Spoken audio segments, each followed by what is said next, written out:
on in the Traveler. I've been waiting for you. Whoa, looks like Jean wasn't the only one waiting for us. Klee and Kaya are here too.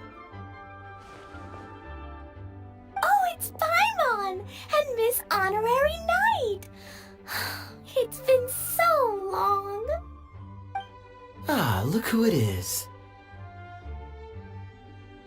You've caught me completely off guard this time. But then again, it's always a pleasant surprise when you two show up. Guess we were so excited to see Jean again that we forgot to knock. I hope we didn't startle anyone. Wait a sec. You weren't talking about anything that we're not supposed to hear, were you? Hey, stop pretending like we're doing food deliveries. It's been a while since we last met, but I can see you two haven't changed one bit. Don't worry, we weren't discussing anything confidential. In fact, we were just talking about you. Maybe we should let the star of the story explain it in their own words. Yeah! Let me tell it! A few days ago, I was reading Todoko Tales in the solitary confinement room when all of a sudden, whoosh! A letter came flying in through the window. Flying through the window? How does a letter fly? Like a bird does. It was flapping its wings. It could even talk. It said, well, it was a bunch of stuff I didn't understand. You couldn't understand? Then it must have been talking about how to avoid solitary confinement.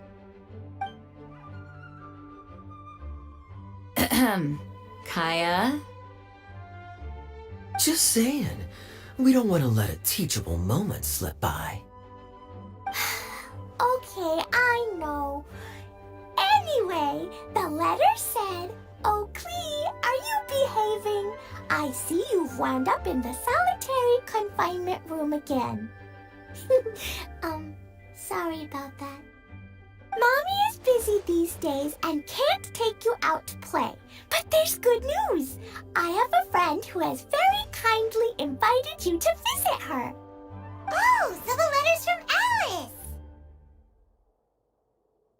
In principle, yes. But the issue is that Alice's friend lives quite far from here. The letter says that Mom's friend lives in Sumeru. The Knights of Favonius could never agree to send Klee off to Sumeru on her own, but Klee is rather intent on taking Alice's friend up on this invitation. Yeah, I really want to go. You see? So we were wondering, who can we send with her on the journey? Preferably someone who's a reliable hero and with a history of saving Mondstadt. Oh, so that's why you wanted to see us. I do apologize, but Klee gets along with you so well. We couldn't think of a more suitable choice. Sure, we can do that, no problem, right? Can you really, Miss Honorary Knight? Yay! With Miss Honorary Knight around, Klee's not afraid of anything! See? I told you that she'd agree. In that case, we'll leave Klee in the trusty hands of the Traveler. And you too, Kaya. You should join them. I noticed you quietly completed that backlog of paperwork we had. You deserve the chance to unwind a little. Oh, so you noticed. Well then, I suppose I have no reason to refuse. Great! Things will go even more smoothly with Kaya around. Still, Sumeru is pretty far. It's gonna be a long journey. Don't worry, Mom's letter had a magic invite inside. Mom says we just have to all shout out where we want to go at the same time, and poof, we'll be there in the blink of an eye. Wow! Well, that'll definitely make things easier. It only works 3 times though, so we should only use it when we really need to. 3's plenty. 1 for the way there, 1 for the way back, and 1 extra, just for good measure. Sounds very mysterious.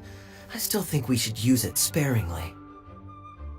After all, we don't know the exact location of where we'll be headed, or what dangers we may encounter on the way. Here's what I suggest. Traveler, you're well connected. I'm sure you must have friends who are familiar with Sumeru. I say we start by teleporting to one of them. It'll give us a chance to test out the magic invite, and also find ourselves a local guide. That kinda makes sense. And since it has 3 uses, there's no point letting one of them go to waste. Couldn't have put it better myself, Paimon. So, do you have a particular contact in mind? Well, we need someone who's familiar with Sumeru and can be our guide, so sounds like we need a forest ranger. And everyone knows that the best place to go looking for a forest ranger is a little place called... That's the one! Maybe we can get Tainari to help us. All right, Gandharvaville it is. Okay, I'm happy wherever we go, especially with Kaya and Miss Honorary Knight. We should be on our way then. If you'll excuse us, Acting Grandmaster. Yes, let the wind lead. I wish you a safe journey. And Klee, I know. I'll be careful, I promise. Great! Okay, here goes nothing. Take us to... Gandharvaville! Gandharvaville. Grand Arbor Hill! Huh? No, it's not a hill!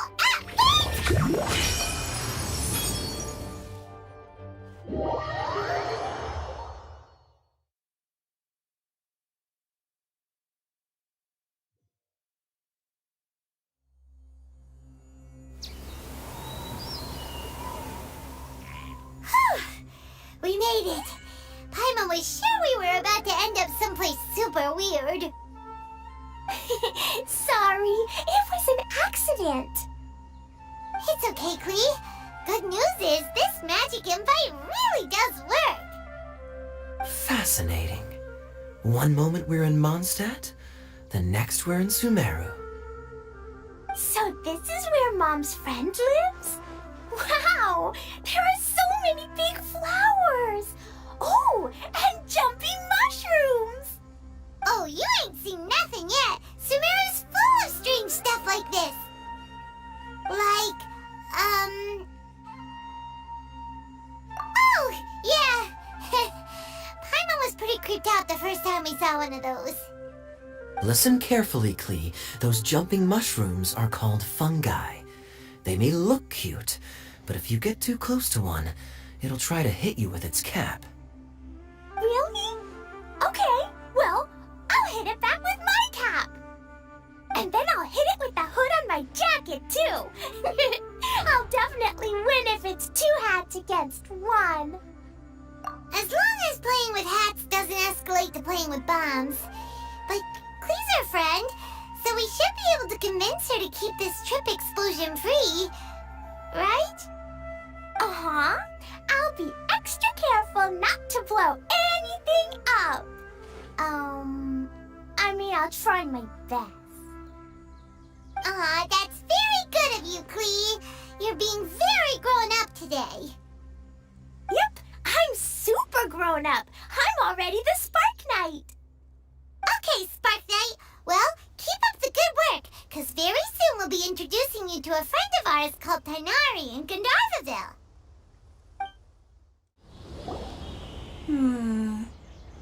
I've definitely heard the other forest rangers mention somebody dressed like that before. I see. Then it looks like my suspicions are correct. Who do we have here? Traveler and Paimon. Huh? Oh, Kaya and Klee are here too. Hi, Kale. It's been ages. Kale, Yula, what are you two doing here? Well, that question's really more for Yula. What a coincidence. I didn't expect to run into a fellow Favonian captain this far from Mondstadt. How's the vacation going? Seriously? Bring the whole crew, why don't you? Is it just Paimon, or does Yua not look particularly thrilled right now? Oh, cool! Great idea! Let's go! If you're trying to accommodate me, there must be some misunderstanding. I'm fine. There's nothing embarrassing about running into colleagues in the wild. But earlier you were... Great. Well, I'm sure there's a fascinating reason behind why you're all the way out here in Sumeru. Do share it with us. If you must know, it's a little complicated. But simply put, I'm searching for a cousin of mine from the Lawrence clan. He went missing recently, and after searching his home, we found evidence that led us here. He appears to believe that somewhere in Sumeru lies the key to restoring our clan to its former glory. He came all the way to Sumeru for that? What was he going to do? Enroll at the academia? I doubt he came here to learn. He's much too old to start getting a basic education now, and from what I know of him, I doubt he has any interest in intellectual pursuits. All he cares about is restoring his clan's honor. Nothing wrong with that idea in principle, but I'm not certain how fanatical he is about it. So, there's no knowing what lengths he might go to. As a knight and a member of the Lawrence clan, it's my duty to make sure he doesn't bring harm to others. Oh-ho. If this is true, then your cousin is quite a man of action. Traveling alone to Sumeru from Mondstadt is no mean feat. Nor is daring to make me personally concerned about his safety. He has no idea what's coming to him. You know, underneath it all, Paimon thinks Yua's a really caring person. Yeah, she's the best! She brought me some moon pie last time. He is family, after all. Anyway, I will make sure to find him and escort him safely back to Mondstadt. Now, back to you. How and why did you all suddenly show up here? I'm afraid that could be tricky. Master Tonari's still at Partis the Eye delivering his lectures. He isn't due back for a while. But I think I'll be able to help out. The description in the invitation letter is vague, but I'm pretty sure it's hinting at somewhere in the desert. The desert? Does that mean Mom's friend is from the desert? I guess I'll call her Auntie Desert for now. I remember Mahamandra Sino once told me a strange rumor about that part of the desert. They say there's a secret domain there that can make all of your wishes come true. Wait. You said I should just call him Sino. I keep forgetting that. Huh. A domain that makes people's wishes come true. Wow. So is it true? Does it really exist? I probably would have believed it a few years ago. But now that I'm a little older and wiser, I think it makes sense to be more skeptical about things like this. This explains a lot. The domain could well be a myth, but he probably figured he had nothing to lose. If you intend to search for this place, then please allow me to join you. My cousin has quite a collection of books about Sumeru desert mythology on his shelves. I highly suspect that he, too, is looking for that domain. Can I come too? I think you might need me there. You'll definitely need a local guide while you're in Sumeru. And I think I have what it takes to be that person. Plus, it's a forest ranger's duty to bravely lend a helping hand to others in need. We have every confidence in your abilities, Kale. Our party grows bigger and stronger still. What say you to this, Captain Klee? I think it's super cool! I read in a storybook that on your own you can only have a drop of happiness, but in a group you have a whole ocean. So I'm sure Mom's friend will be super happy if I show up to visit and bring a whole bunch of friends with me.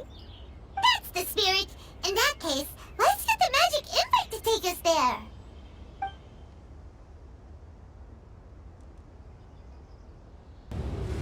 Whoa! This desert is huge!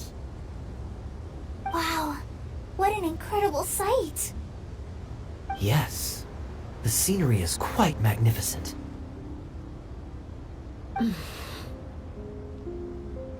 Are you okay, Eula? You don't look so good. I'm fine. Just taking a moment to acclimatize.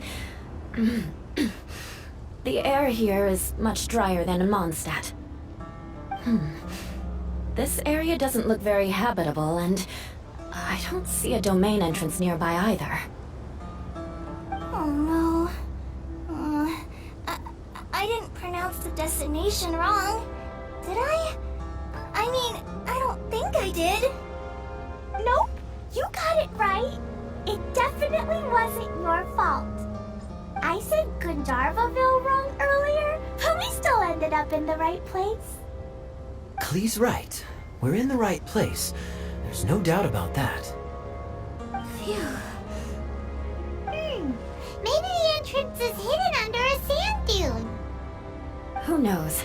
We'll just have to start by looking around.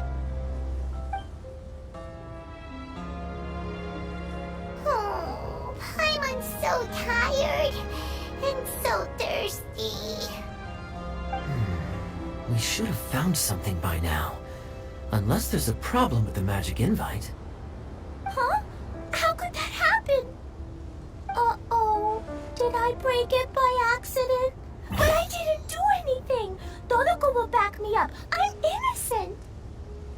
It's definitely not your fault, Klee. See? Not even a wrinkle on it. Does Miss Honorary Knight have an idea? Ah, Paimon knows where you're going with this. Interesting approach. Assuming we're right about this magic invite. That is to say, if it was sent from within the domain, the invite likely has some sort of connection to it. Oh, I get it now. Plus, I know a super special trick we can use. What kind of trick? Can you teach it to us too?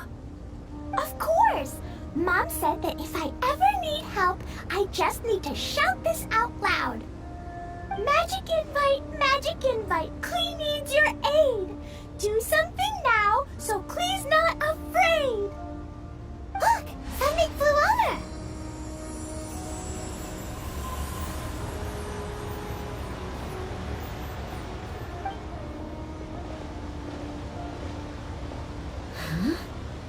It looks like a bottle. Remarkably effective. That's one trick I'll be keeping up my sleeve in the future. You should make a note of it too, Eula. Absolutely not. It's not my style. I suppose bottles are pretty common in Sumeru mythology. So, is this supposed to be the entrance to the domain? A domain? In a bottle? Huh. Well, if there's one thing we learned in Liyue, it's never judge a domain by its cover. Guess there's one way to find out if this really is the way in. Come on, reach out with your hand.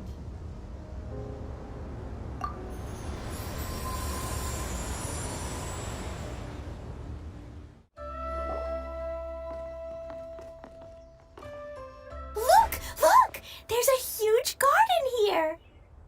Incredible. It looked so small from the outside. Everyone, I suggest that we stop here for a moment. We should take stock of our surroundings before deciding on our next course of action. Since we're in a bottle, has anyone heard the story of the magic bottle? Oh, you mean the one about King Deshret and the genie in a bottle? I've read it before, but I struggled with some of the vocabulary. What's the story about, Kaya? Mom told me a story once about a group of adventurers who went to Bottle Land.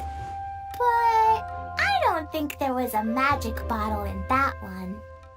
Don't worry, Klee. I can tell you all about the story of the magic bottle. But if you keep running off on your own, you'll miss all the good parts. Oh, okay.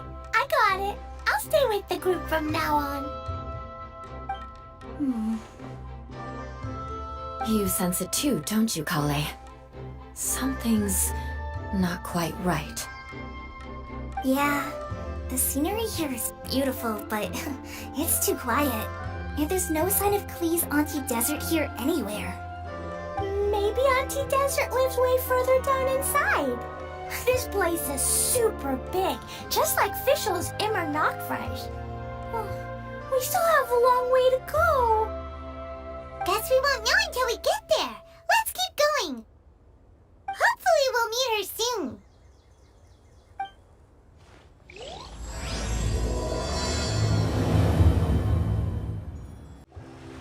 Wow, it's a big ball of water. I wonder what it feels like. Can I touch it? It's so big that we could probably pass straight through it.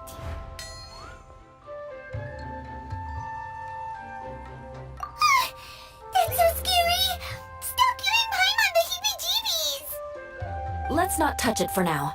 We still don't know enough about our environment. But we can't just do nothing at all, because then nothing at all will happen.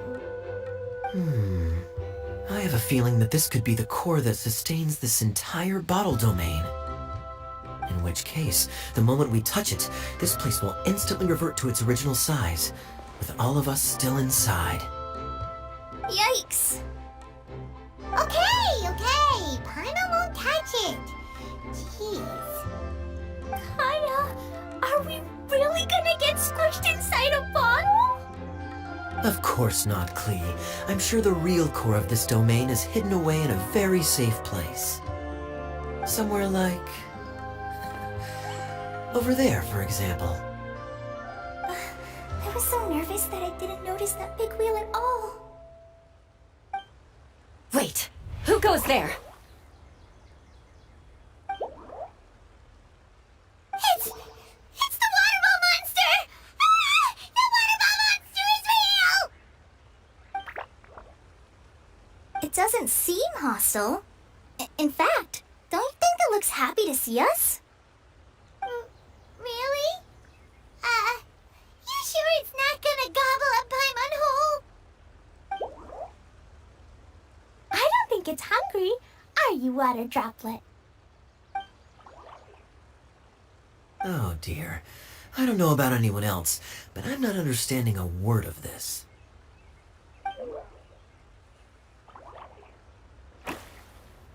Wait! Don't go! Wait for us!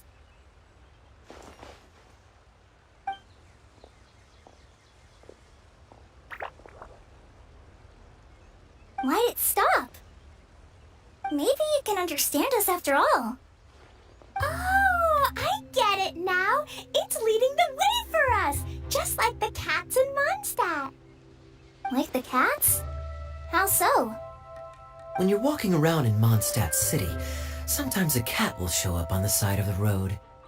It'll walk ahead of you for a while, and if you're curious enough to follow it, you'll soon find yourself in front of a fine establishment called...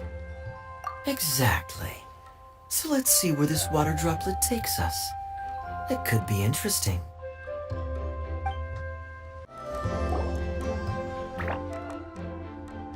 Huh? Another strange contraption. And there's a weird-looking wall over there. This kind of looks like that ball of water we saw earlier. Did the water droplet bring us here because it wants our help with something? What? Your friend is trapped in the wall?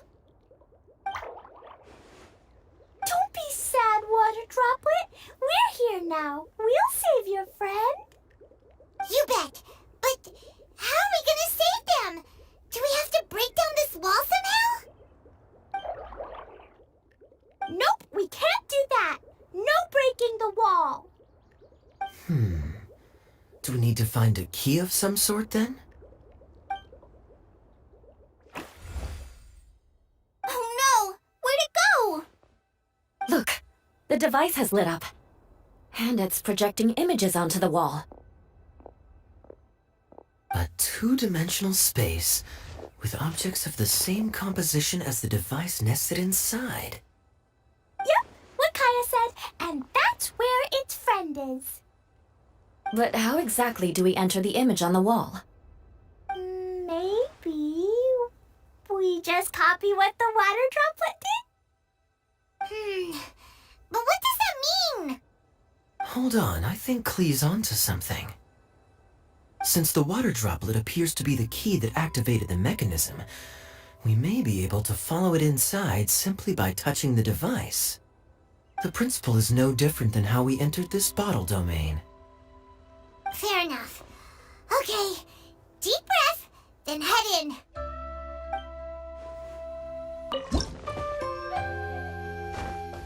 Whoa!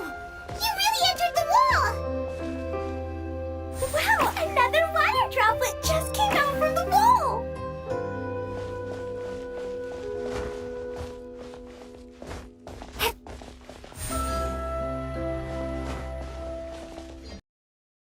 It was flat as a pancake in there, but as soon as it came out, it turned all plump and round. Guess it makes sense that the water droplet's friend is also a water droplet. Aww, and they both do the same thing to show they're happy. Water droplet number 2 ran off! It's saying thank you, Miss Honorary Knight. That was a huge help. Traveler, how do you feel after entering that two-dimensional space? Any physical side effects?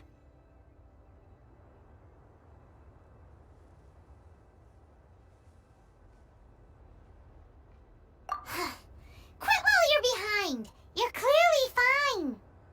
Well, I'm just glad that you're okay. Good thing you is here to look out for everyone. Can't say the same for you though, Kaya. You're pretty quick to send the traveler inside. Hey now, I only suggested that because I was confident that the traveler would be fine. Water droplet, is there anyone else here besides you and your friend? Yep, you know, anyone who looks like me or my friends. Oh, it ran off again. Hopefully this is a good sign. Amazing. Come on, let's follow it. Idia, the situation is now critical. Our window of opportunity to fix this is rapidly closing. I'm sure you've noticed just how much things have deteriorated in recent days. But even so... This is your home. Are you really going to let everything fall to pieces? Well, I live here, but it doesn't actually belong to me. Huh? Paimon knows that voice. Anyone else who comes into this domain in the future will take one look at the ruins before them and conclude that this place was abandoned years ago. But just imagine how different things could be if you maintain this domain in perfect condition. Whoever sets foot inside would witness a magical wonderland. How miraculous it would feel to them to find such unimaginable beauty in the middle of a lifeless desert. Oh, you're right, General. Truly, but... Act now while you still can. You have to stand up to this and break free from your despair. The most important thing is to have no regrets in the end. Well, no one chooses to have regrets, do they? But I take your point. I'll try my best to stop running away. But the question remains of where to begin. Paimon's figured out who it is. Is it Miss Honorary Knight's friend from a faraway land? A divine priestess? What's that? Is it a kind of mage?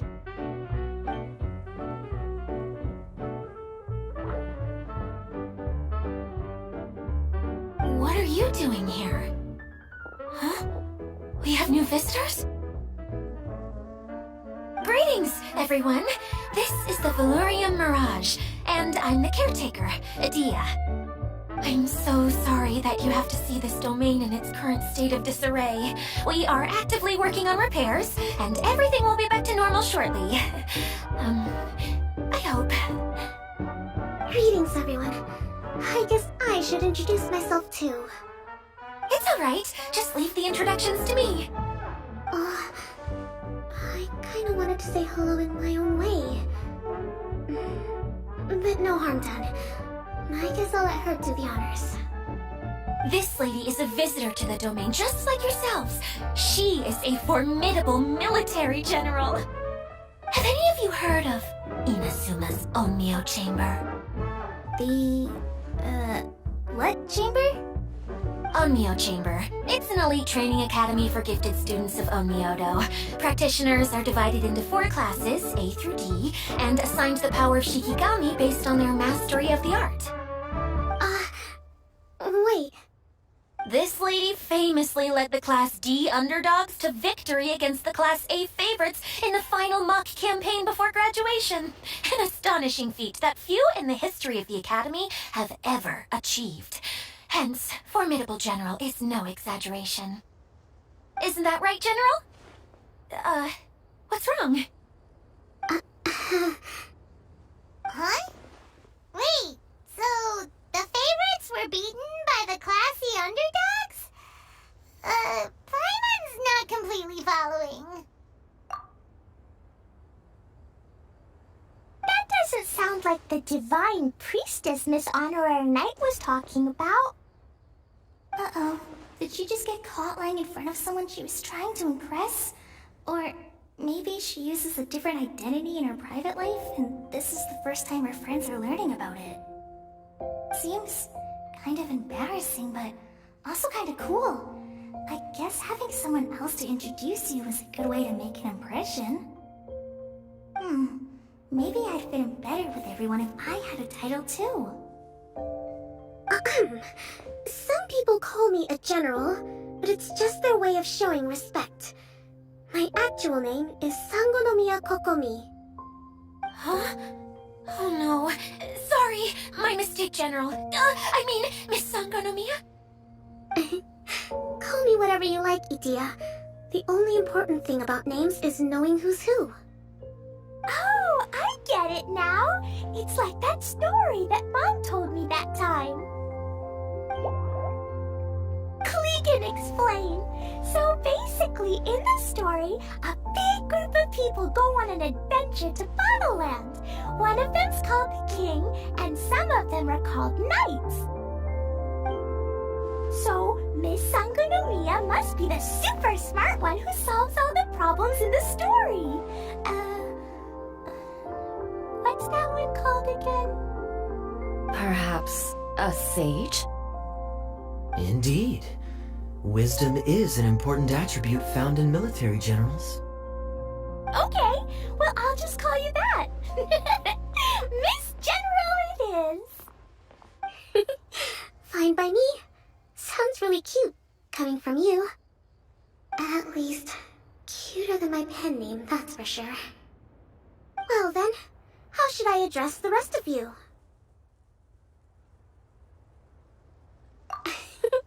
How could I ever forget you? But what about these esteemed ladies and gentlemen accompanying you? I'd be delighted if you could introduce me to them too. Wait! Klee wants a title too! Okay, got it! Klee wants to be a mage! The kind that flies around everywhere! Da-da-da! Whoosh! Kaya can be the master thief. Miss Honorary Knight can be... the knight! And Paimon will be the fairy who follows the knight everywhere! Master Thief, huh? I did like playing pirates as a child, so I suppose this is an apt role for me. And I must admit, the master part is a nice touch. Hold on a second. Are you saying the position of knight is now filled? Yula can be the sword master who can cut through anything and also gets to wear a super sparkly cape. That's more like it. And Kale can be... the healer.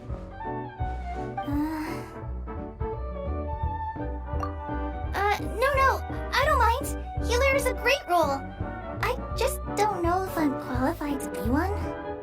Whenever I'm thinking of titles for myself, I usually imagine myself as an adventurer or musician.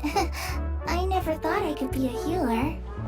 I mean, it feels like it should be Master Tainari's role, if anyone's. Don't worry, Colin. You'll be the bestest healer ever. You don't talk much, but you're very kind, just like the healers in Mom's stories. You'll do fine. I heard you're good with bandages. You can patch up a wound, can't you? I can pitch a tent. Maybe you heard wrong? But I'll do my best. It's my first day filling in for Master Tainari, but hopefully it's the first of many. This is a great idea. Once a new visitor arrives, they can assume a new identity, then add in some role-playing. Oh, we can't leave you out, Miss Adia. There are lots of characters in Mom's stories, but you don't remind me of any of them. That's perfectly okay. I already have a role here anyway, remember? I'm the caretaker. I got it! This wasn't in any of the stories, but you can be the mascot. Mascot? Klee, maybe you could think up an even better role for Miss Adia. A mascot, you say? Isn't that a character that doesn't have to actually do anything and sits around letting everyone else do all the important work? Incredible. You've seen right through me. Sounds like the idea of being lazy is pretty exciting to her. The mascot serves to maintain troop morale, Adia. Don't underestimate your role. Oh, all right. I'll be the mascot then. That's right. Thank you for bringing these new friends here safely. You can go off and play now. Thanks, Water Droplet. See ya!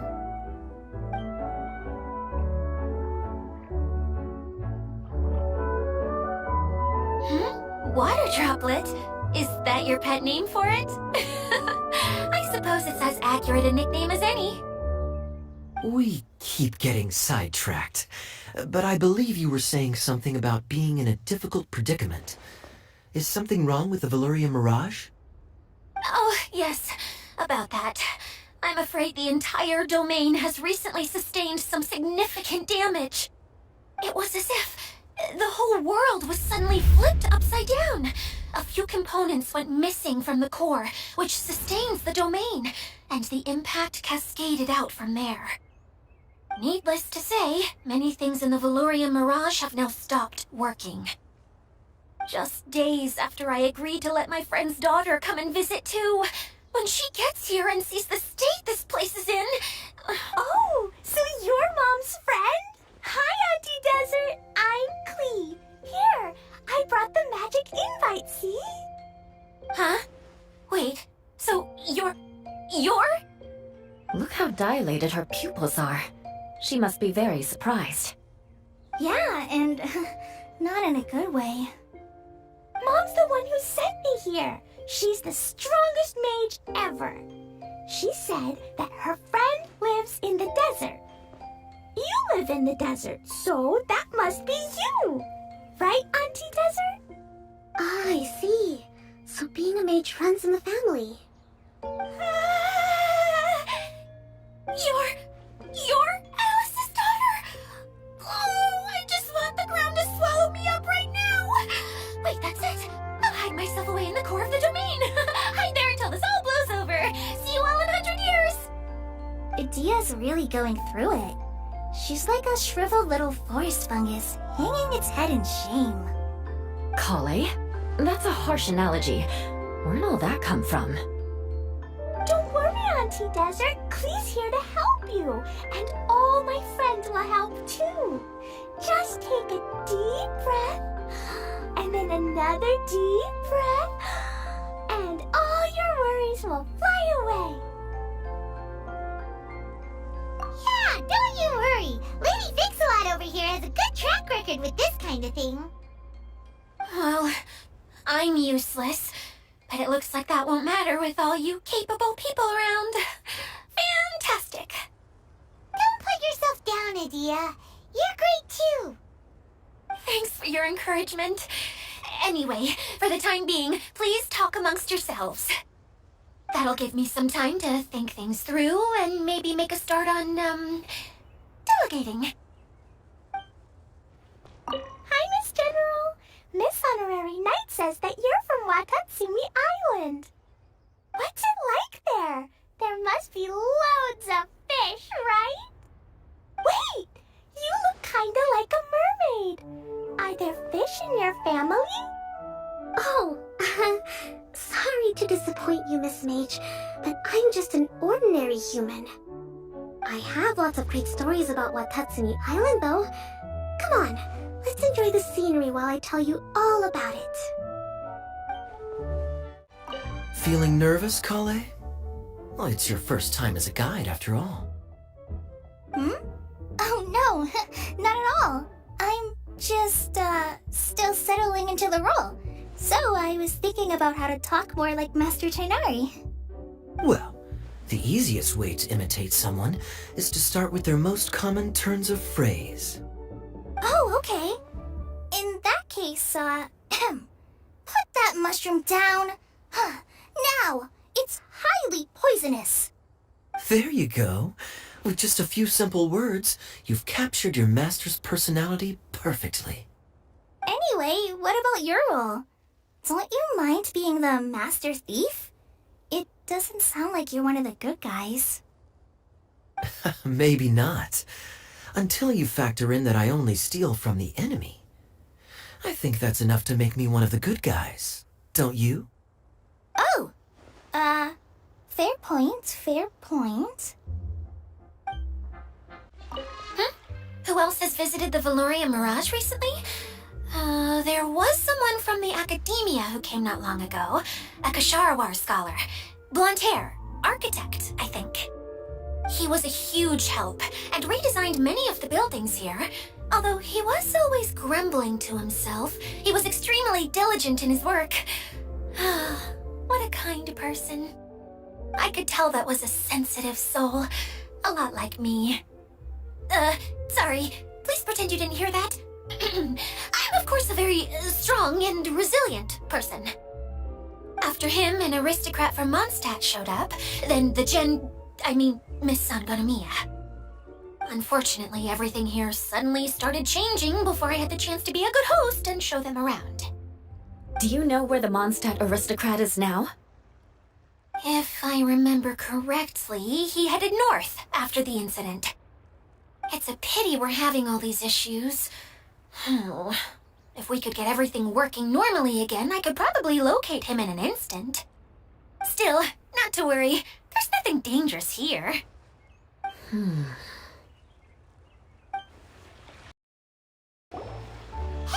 Idia! You got an update for us?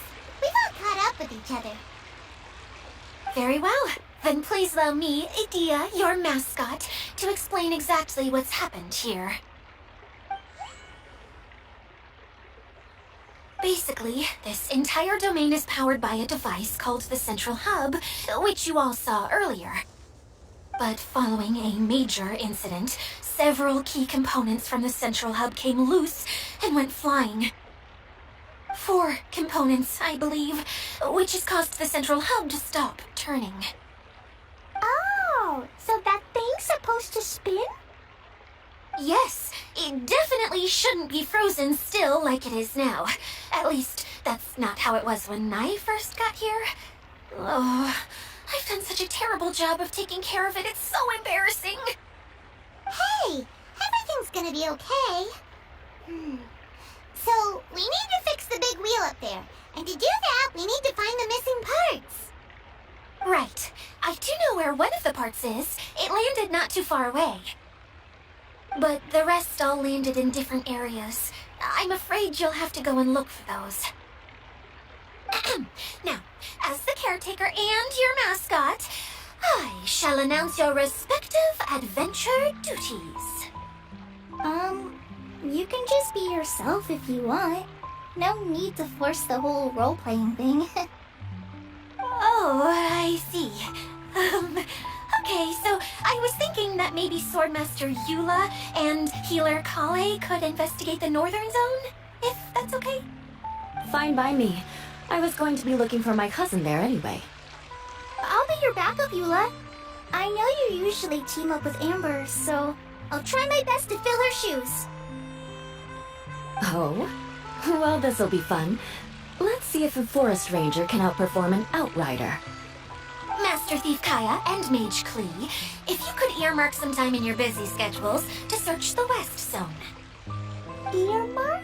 What does that mean? It just means we mustn't forget to do it. Don't worry. We can handle that. Finally, we have our General, Miss Sangonomiya, and our Knight, the Traveler. If there's no objections, please come with me to retrieve the first component.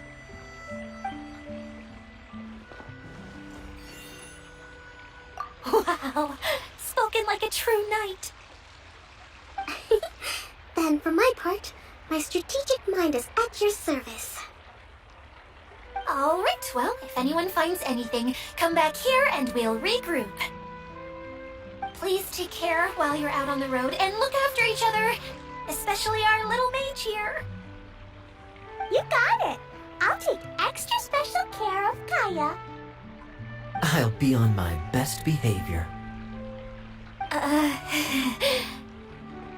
Okay, we'll leave it there for now. You two, please follow me.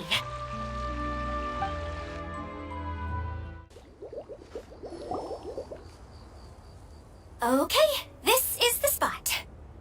Now, I'm sure you're both wondering, but where's the component? There's nothing here. Oh, where could it be? Oh, it's that lamp thingy, right? Water Droplet showed us how that works already. Yes, that's the one. There goes my big introduction.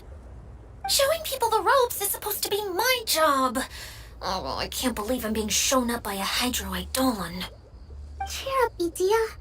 The Hydro-Eidolon can give a basic demonstration of how to use things, but beyond that, it can't communicate. That's where you come in.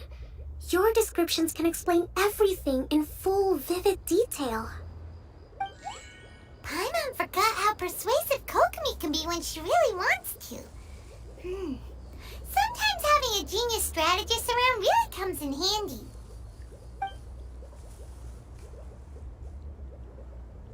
Oh, well, if you put it that way. Well then, just pretend like you've never seen it before, and I'll tell you all about it. This is called the streaming projector. Everything here in the Velurium Mirage was made using this device. All you need to do is place an item in the projector, and you can construct a corresponding item based on the shape of the original and your imagination. At least, I think that's what it used to do. With the domain in its current state, only its most basic functions are still operable. Okay, not quite that basic. At the moment, it's only able to show two-dimensional objects. I call them preprints. Think of it like a sort of draft or blueprint or something. So you're saying the component fell into the preprints? Yes, exactly. I'll leave you to go in and physically retrieve it. Well, I'll be out here rooting for you by doing a motivational dance. Really? No, sorry. I feel like I have two left feet when I try to dance. I guess I'll just find a place nearby to sit and wait patiently for you. Hey, come on! Cheer up! We'll handle everything from here!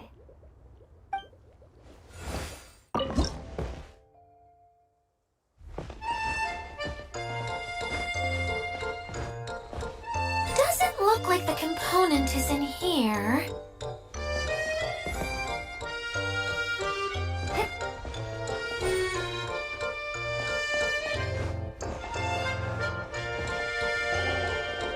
Yes, that's the one!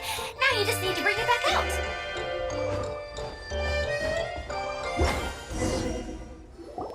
What is this thing anyway? Some kind of gear? And why is it so small? It doesn't look like it belongs in that huge wheel.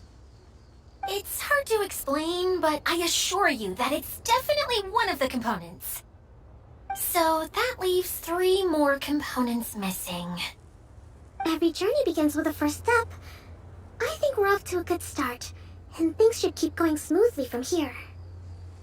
You really think so? I suppose you're right. She did manage to defeat Class A at the Onmyo Chamber, after all. You don't need to keep bringing that up. Anyway, thank you for all your help. I'll take this and start trying to repair the central hub. You two may as well head back to town. Oh, why am I so clumsy? Once again, I was no help at all. The least I can do is try and handle the actual repairs.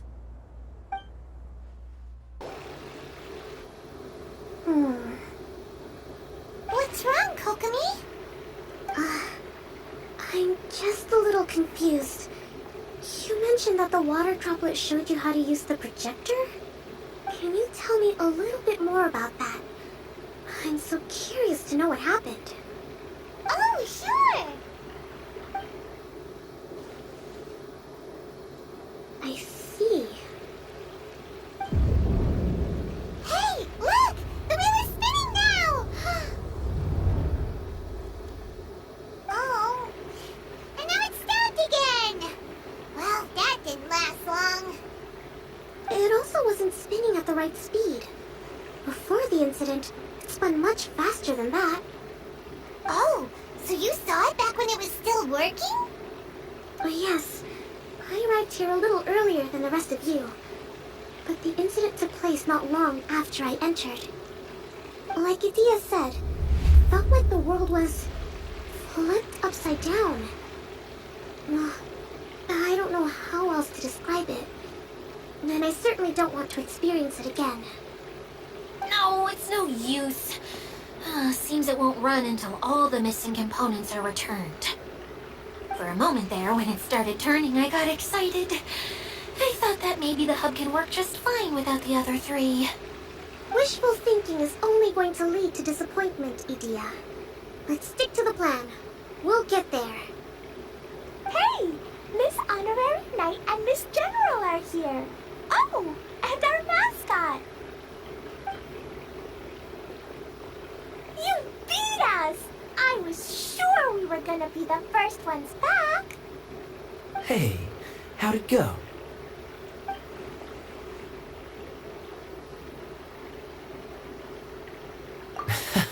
Impressive. I doubt you'd find many other knights of such caliber even among the Knights of Favonius. How about our master thief and mage? Did you find anything? You bet! We made a huge discovery. The place we were trying to get to was blocked off.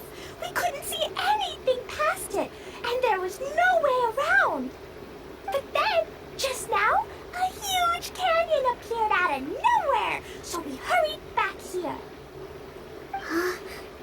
It appeared just now?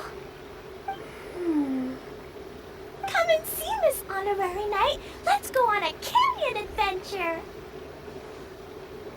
I'll sit this one out.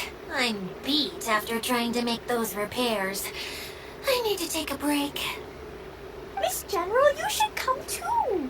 You can hide behind me and give me smart advice while I protect you. Wonderful. It would be an honor to serve as advisor for our young mage. Let's go!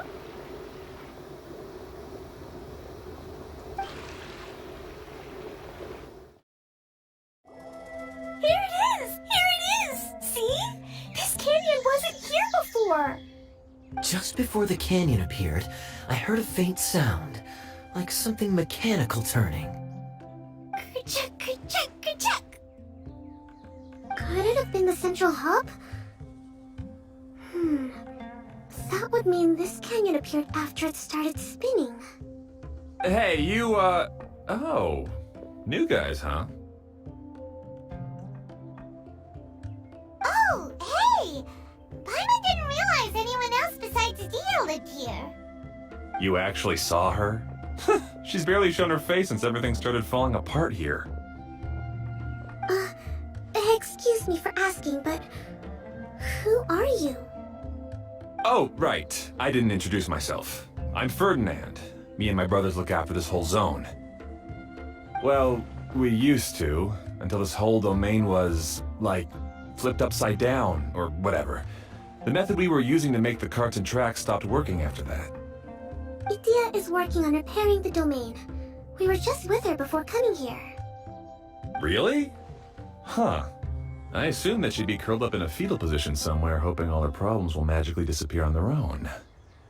Good for her. Anyway, I checked all the stations around the whole circuit. They've all conked out. Conked out? How? Would you mind elaborating a little for us? But aren't you just travelers who stumbled upon this place by accident? Nuh-uh. I'm Mage Klee, Idia's helper. A mage? You?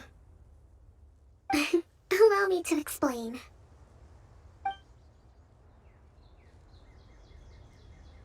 Okay, I gotcha. Well, right now the more helpers we got, the better, I guess. Anyway, our first priority is to get the carts here up and running again. Oh? And why is that? The roads here twist and turn so much that the best way to get around is by riding the rail tracks instead. Let me show you. This is what we used to make them. Did Idia bring you up to speed on these things? Yep. Basically, we need something that we can put inside that'll make a cart for us. Like what? Can it be anything as long as it looks like a cart? Yeah, you can put it that way. But one other thing is that it has to be compatible with the tracks. So, something like a sedan chair, maybe? But I'm not sure we have all the materials required to build one of those. How about you, Traveler? Any ideas?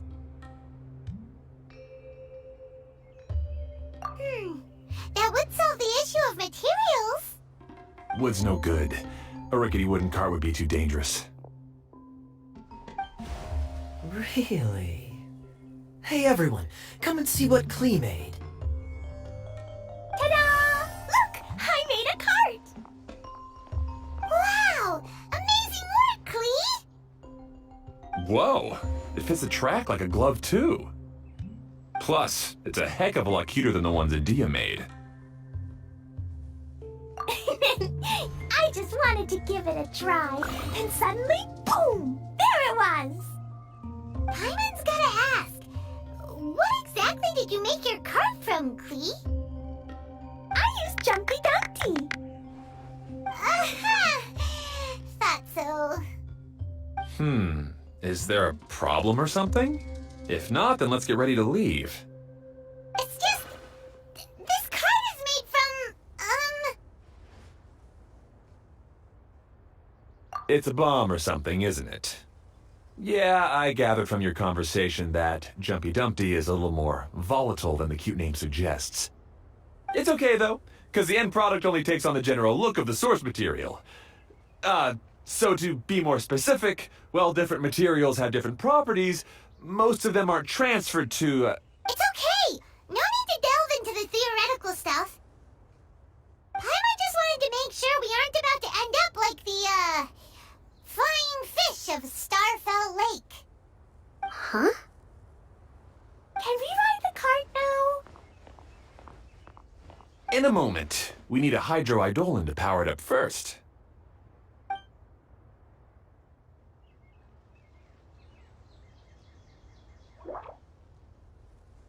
Okay, she's ready to roll. Hop in.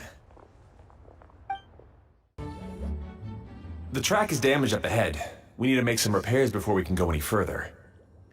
Yep, looks like it's all reverted to a preprint state here. Do you know why that happened? Everything in this domain starts as a preprint and only takes shape after being illuminated by the streaming projector. But the hydroidolin that forms the tracks here has been trapped in the print. So someone needs to go into the preprint and rescue the hydroidolin, right? But the projector here is sealed off by a giant bubble. That's the hydroidolin's way of protecting the device from damage. If the streaming projector broke, then we'd be seriously stuck. Aha! So for step 1, we need water droplet to help. Aw, it seems to really like that name.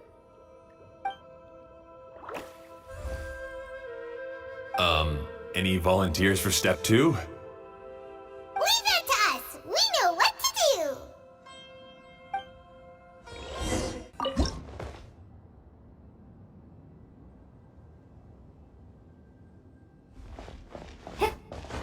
Ah, so the hydroidolin was locked up in that chest.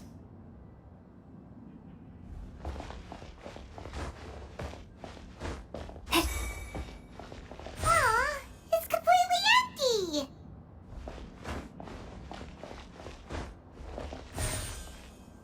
Yay! We saved 2 water droplets now.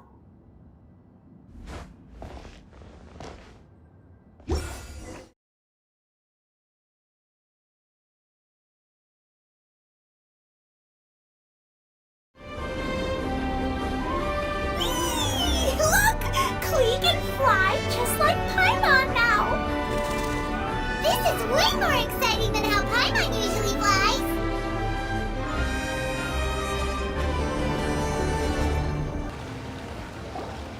Oh! There's another spinny thing here! It's so big!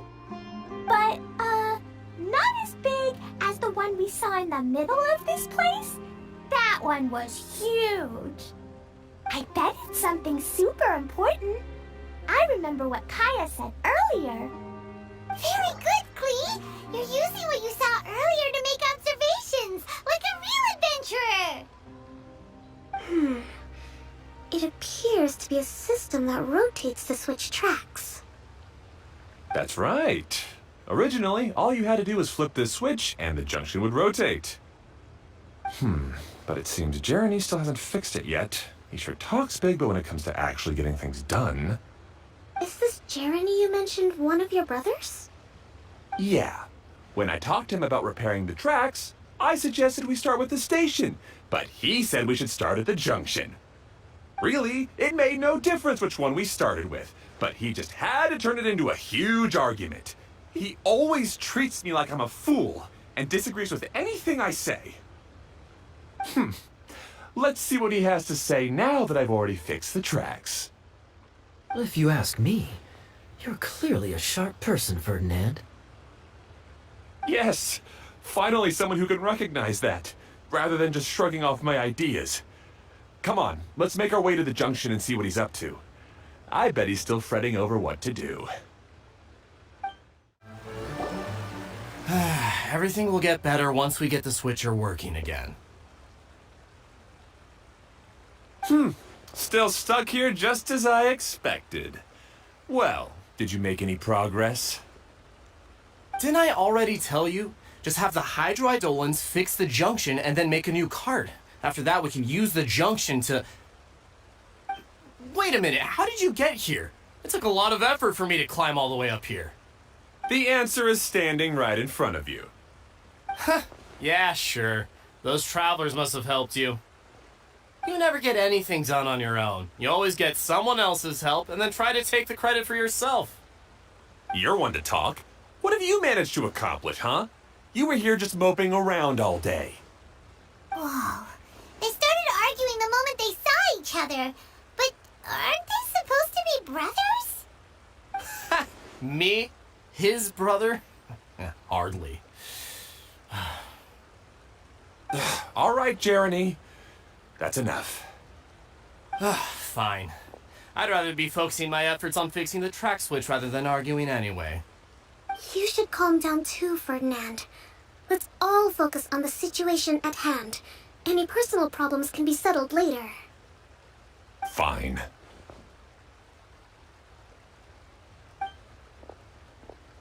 I'm sorry you had to see that. My name's Jeremy. I'm one of the people responsible for taking care of this area. I assume you're the ones who helped repair the tracks. Thank you very much. It means a lot. No need to thank us. We're just trying to help Edea restore the domain.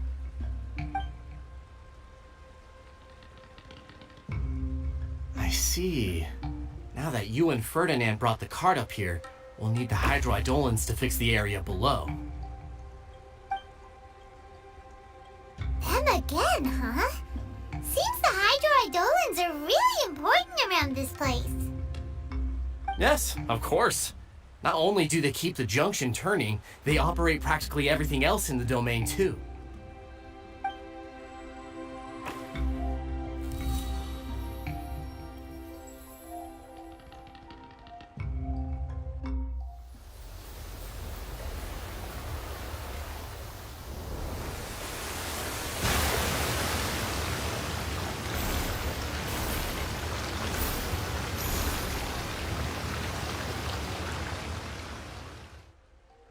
All right. Seems most of the tracks and junctions have been repaired now. Yep. So maybe it's time you give credit where credit is due, What? You think you deserve the credit? If anything, we should be thanking these travelers. You...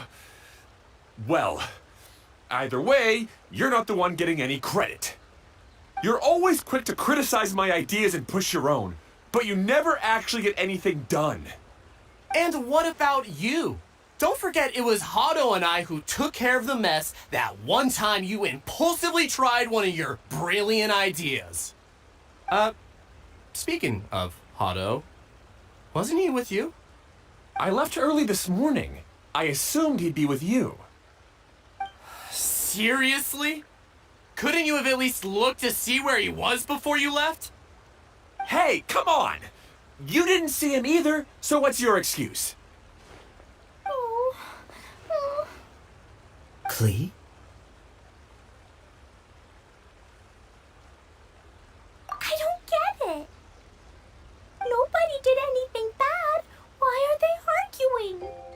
I just don't like his smug attitude, that's all. Who are you calling smug? If anything, you're the one who's making such a big fuss right now. All right, I think we've heard enough from you two. If you insist on bickering, then I'd suggest you go somewhere else. Otherwise, I'll just cool you two off myself. Fine. Now, come with me. I'd like to have a word with you. Phew. Don't be upset, Klee. There are many complicated situations in this world which don't always have a logical explanation. As a passing traveler here, it's not my place to comment on their disputes. But in my experience, family issues can be the toughest to resolve. Seems you don't like dealing with this kind of thing either, Kokomi.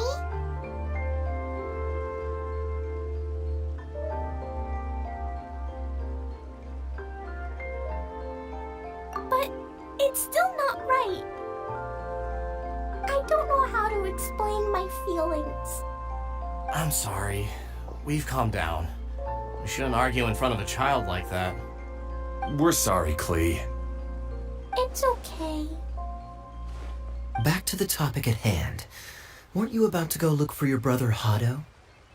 Ah, right. Our best guess is he's somewhere around the torrential twister. We would have to use the junction to send the cart to another area. Sorry to trouble you again, but would you help us find him? Oh, Ah, I guess you had repaired the tracks and stations as soon as I saw a cart come zipping along. Now that the tracks, station, and carts are all repaired, we're about ready to reopen Torrential Twister. It will be good to see my design back in action again. You're in no condition to be out running around like this, Hado. Yeah, but these are unusual circumstances.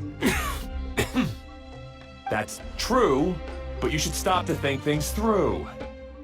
exactly. If there's anything that needs to be done, you can just let Ferdinand and I take care of it. You and Ferdinand? Together? It would be a miracle for you two to do anything together without fighting. Hey, that's between Jeremy and me.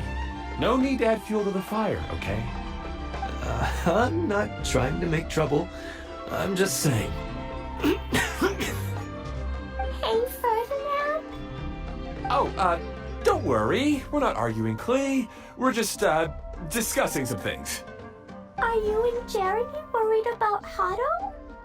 Hmm? Why you just talk to him about it. Kaya's also worried about me sometimes, but he doesn't ever criticize me. You're right, but our relationship is much better than these guys. Well, our situation is a little different. Really? How so? We've been through this kind of thing before. If we didn't warn Hado, then he wouldn't take it seriously and something would eventually happen. As his brothers, we have to help him. But it doesn't look like you're helping. Huh? Maybe Klee doesn't understand everything. But my mommy told me that you help someone to make them feel happy, not to make yourself happy. Hado sure doesn't look very happy. Why don't you ask him what he needs? Klee's right, you know. You three need to open up and talk things through. You are brothers after all.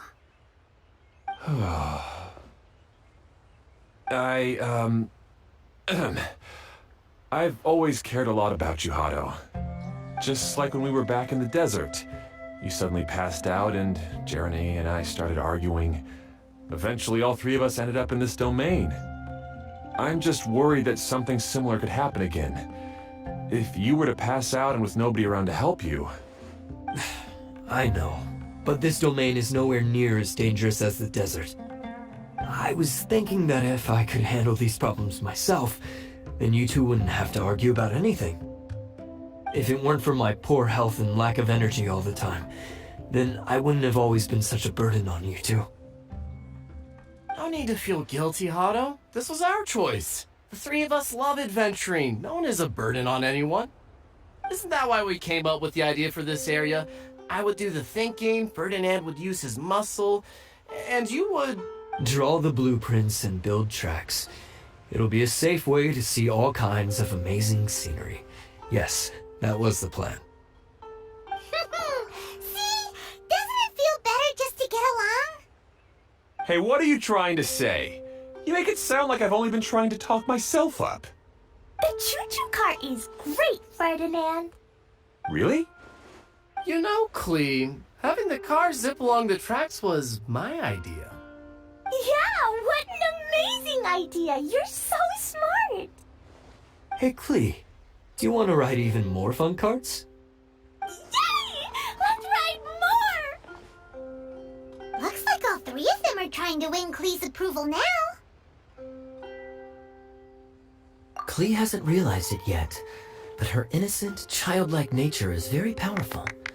It can inspire and even help heal others. Hey, everyone. Please come with me. We need to get the hydroidolin in the cart to help us.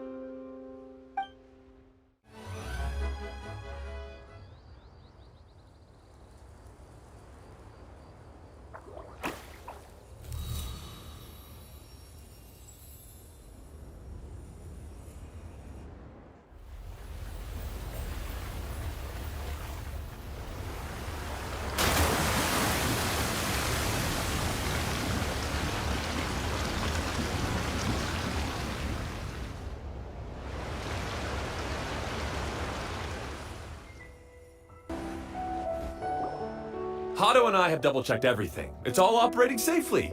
You can go for a ride now. Hold on a sec. Before we say goodbye, I have something I'd like to give you all. It's a rock climbing rope. We used it on our adventures to climb mountains and traverse many places. Huh? But doesn't it mean a lot to you? Are you sure you want to give it to us? Yes, of course. Please take it. Thanks to Klee and everyone else's help, we realized that there's a special bond that keeps us together. Even though it's invisible, it's even more important than rope. We can always hold on to it through tough situations. Huh? I helped? Yes, Klee. You are a big help. Even bigger than that huge thing in the middle of this place? Yes, much bigger. Wow, that's huge! I'm so happy. By the way, have you ever seen anything like the choo-choo cart in the outside world? Nope. Today was the first time I rode anything like it. Is that so? I guess I'm not surprised. Seems you won't find Torrential Twister anywhere else. Be sure to come back and ride the choo-choo carts again while you still have the chance. Yep, I will. Thanks again. I have a feeling we'll get along much better now that we've learned to open up to each other. I suppose some things are simpler than they appear. The real problem all along was actually us. Hey, imagine if we could build our tracks all over the world. Traveling would be so much easier. Be sure to come back and visit Torrential Twister again. I hope you enjoyed it. That's so much fun! Klee can fly across the sky like a real mage now. Guess that sorta makes sense. Wait, but if being able to fly makes you a mage, what does that make Kaya, since he's here too? Nothing! Kaya's just a master thief. Don't you remember, Paimon? Oh, right. Guess it slipped Paimon's mind. Sorry to bother our young mage, but there's something a master thief would like to report. Do you still remember our mission? Uh-oh. I was having so much fun that I almost forgot. We're supposed to be helping Adia look for the missing components. But don't worry, I've already got one. You mean you snatched it when we weren't looking? I didn't have to go that far. In fact, the component we were searching for was actually that orange rope. If anything, you could say it came right into our hands at the right time. Let's head back and give it to Adia. Aw, do we really have to go? Okay. Even though I want to keep playing, I know Adia is really important. That's our wise mage. Don't worry. Tonight, you'll be able to see stars in the water and watch fish dance in the sky. Seems Kokomi's out of it after that ride. Her face is completely blank and her lip was trembling while she was speaking. Maybe we should have a rest for a while. I thought I was keeping my composure pretty well. Don't worry, my mind is always spinning. I'm used to this. We should head back to Idia. How about we hold hands, Miss General? Klee will give you energy.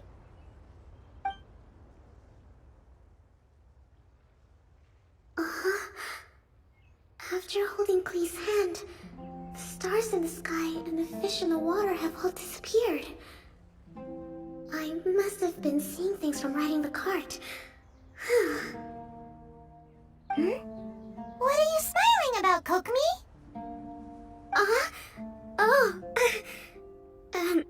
Nothing. Nothing at all.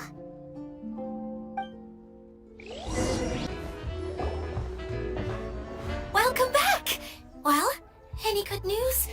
Oh, don't tell me! You've taken care of all the problems and now I don't have to do anything? Yeah, we even rode the choo-choo cart. Do you want to come ride too? But maybe you'll have to wait till tomorrow. I'm a little tired now. Seems she had a little too much fun and now she's about to crash. I think it's time for a rest. Good idea. I think we could all use some downtime. Thanks for giving me some energy, Klee. Then we'll see you later. Bye, Miss Honorary Knight. Bye, everyone.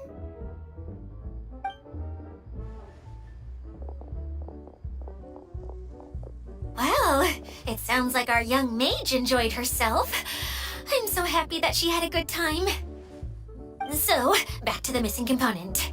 Did you bring it? You bet! Kaya said that the missing component was this orange climbing rope. It just occurred to me that you probably ran into the three brothers while you were in the canyon. If I remember correctly, the two eldest brothers were taking their sickly younger brother on adventures when they ran into a sandstorm and ended up here. They were all arguing with one another when they first arrived, but it wasn't long before they broke down and were huddled together in tears. They sure must have a lot of energy to keep up their bickering and adventuring every day. I'm a little worried about them, yet quite envious of all that energy. You almost sound as if you're reminiscing about old friends, Idia. Yes, I've known them for quite some time after all, but I seldom go to that area. You can hold on to the rope for now, Traveler. I have no use for it until we have the other components. By the way, Eula and Kale have also returned, but I'm afraid they weren't able to make much headway. They mentioned that they would like to head to the jungle north of here, once you have all rested up. Now that I've told you everything, I'll go rest. I'll go and check on the situation in the remaining two areas. Do you need me to accompany you? No, it's all right. You've already accomplished a lot today. You should rest up.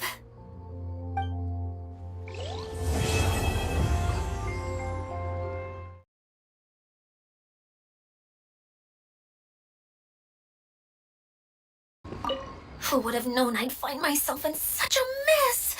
Oh, after all that talk with Alice about letting her daughter visit too. But just as the General said, if we can restore the domain, then...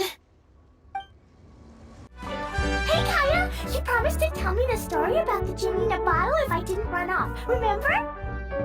Yes. All right.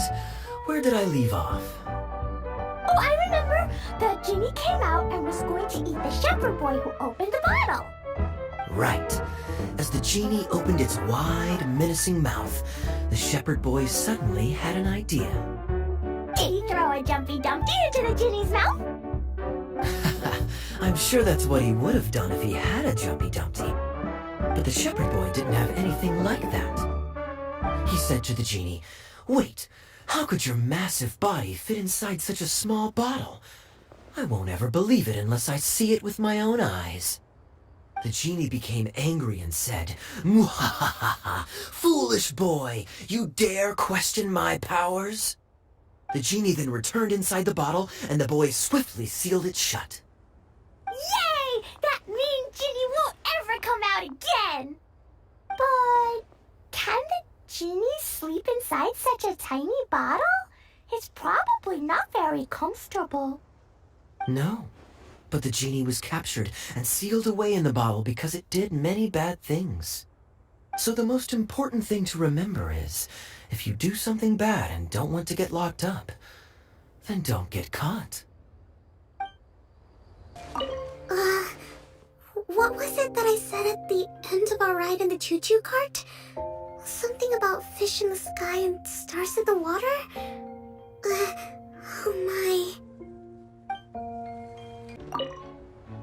Lee said that they discovered some mysterious tracks that you can ride on using a super fun choo-choo cart. I heard something about that too. Apparently it's a cart that goes zipping along a terrifying course at an uncontrollable speed. Yeah, that should be the one. It seems that when the cart rolls down a steep drop, your body would start floating as if it was weightless. Really? Huh. I heard that Klee's bag almost flew away on the ride. If Kaya hadn't managed to quickly catch it, countless Jumpy Dumpties would have been thrown into the air. Oh no! That sounds pretty dangerous. But if you really want to go for a ride, I'll accompany you if I have time. Huh? But, Eula, how did you know? I could tell that you wanted to try it. But let me make this clear. I won't be helping you pick up anything that flies out during the ride. So make sure you take everything out of your pockets beforehand. Yes, of course!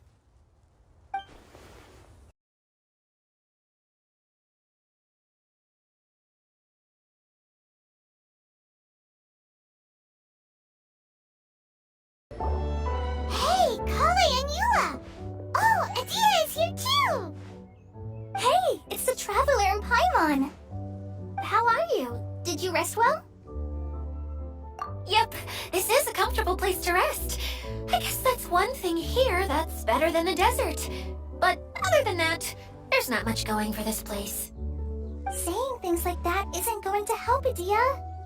But it's the truth. The desert is full of terrible memories for me. Being there was like... yeah, like wading through thick mud. That's a weird way to put it.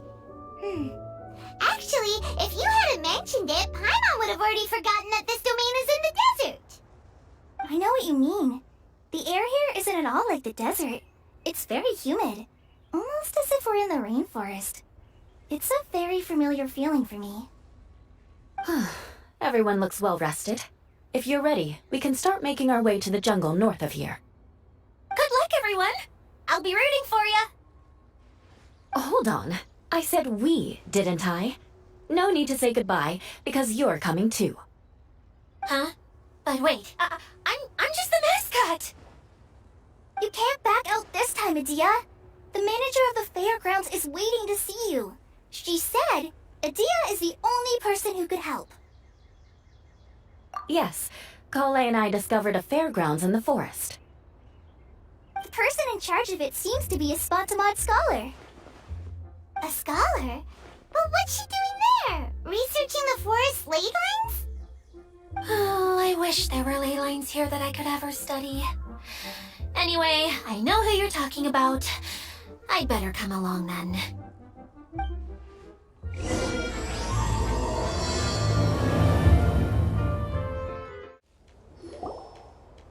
Finally, someone has arrived. Sorry to keep you waiting, Maimuna. We've brought Adia with us. Thank you, Kale. It's been quite some time since I've seen you, Idia. To be honest, I didn't think you'd actually show up. If anything, I thought you'd be curled up somewhere crying alone. Hey, you shouldn't be saying things like that. Doesn't seem to be the first time Paimon's heard someone say that about Adia, though. You want to see me cry? Fine. I'll stop crying right here. No, please don't. All right, I shouldn't have said that. Now, who are these two? And Paimon is Paimon! They're reliable helpers. Lucky for you that I found them. You'd better be more careful about how you speak to them, okay? Of course. Good to meet you. You may call me Maimuna. For the sake of time, we should forego the usual pleasantries. Please follow me.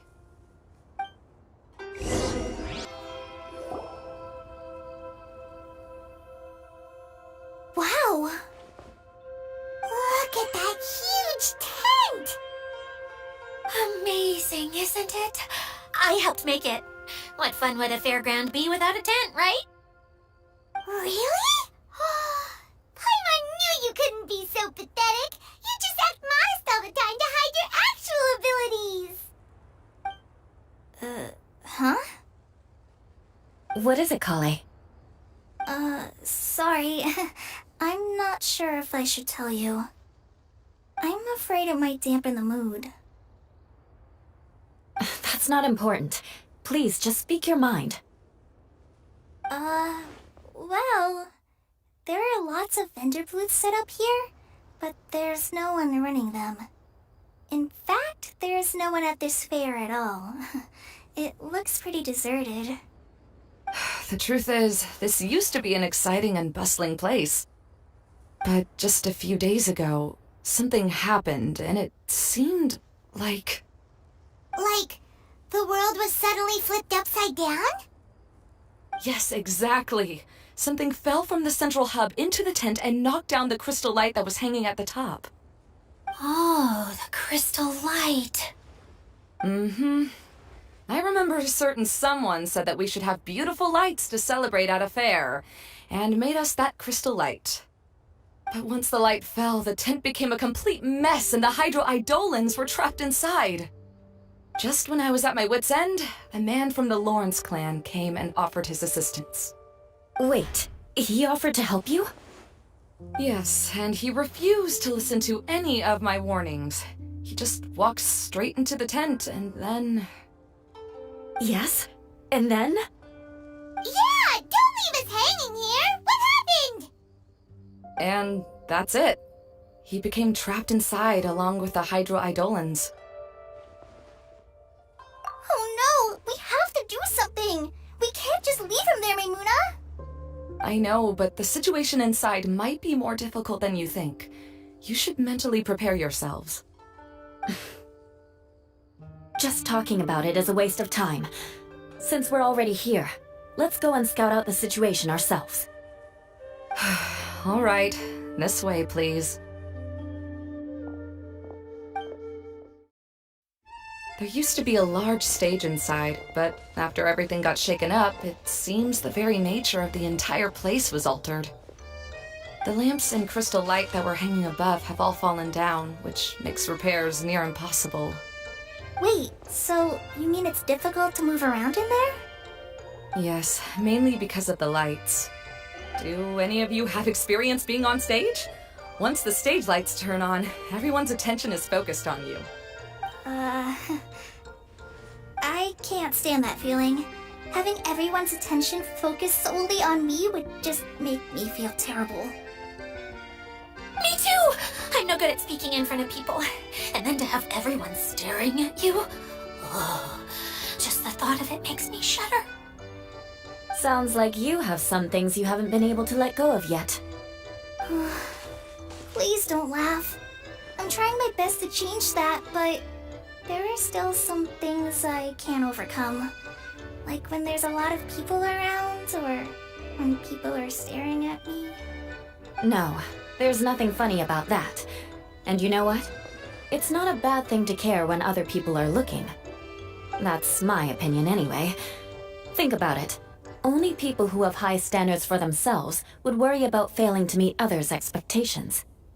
You have many good qualities, Kale. I bet if you had to learn dance since childhood like myself, then you'd be an even better dancer than me. No way! That would be impossible. I can relate. I know exactly how she feels. Maybe we should find a time for you to learn with me. And one day you will become an outstanding dancer too. By that time, you'll be so focused on performing your beautiful moves that you'll no longer worry about an audience watching you. Wow. Eula's so passionate about this that she's practically glowing now. Really? You do that? You wouldn't think I look stupid and secretly laugh at me, would you? You really think I'm that kind of person? Fine. Vengeance will be mine. Oh, no! Of course not. Alright, please teach me. Seems there's no need for me to warn you again. Anyway, you just need to open the curtain and you'll be able to see the stage. Wait, what's that thing in the middle there? That's my crystal light! It's been locked up. Well, let's figure out a way to fix this. Looks like we need...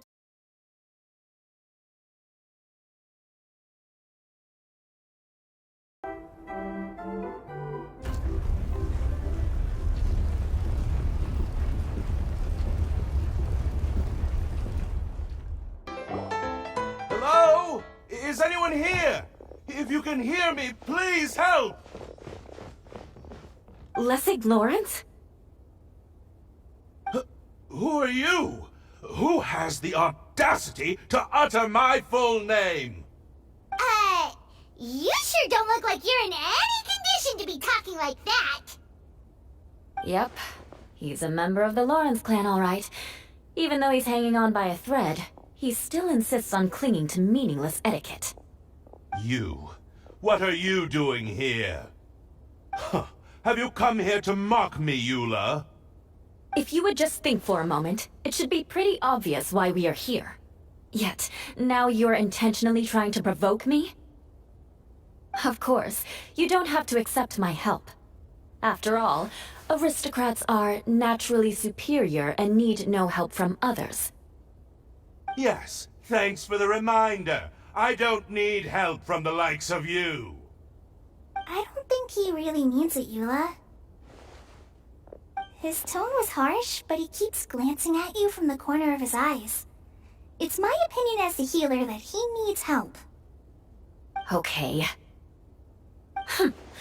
He's been trapped for so long that it seems he's forgotten how to hold a decent conversation.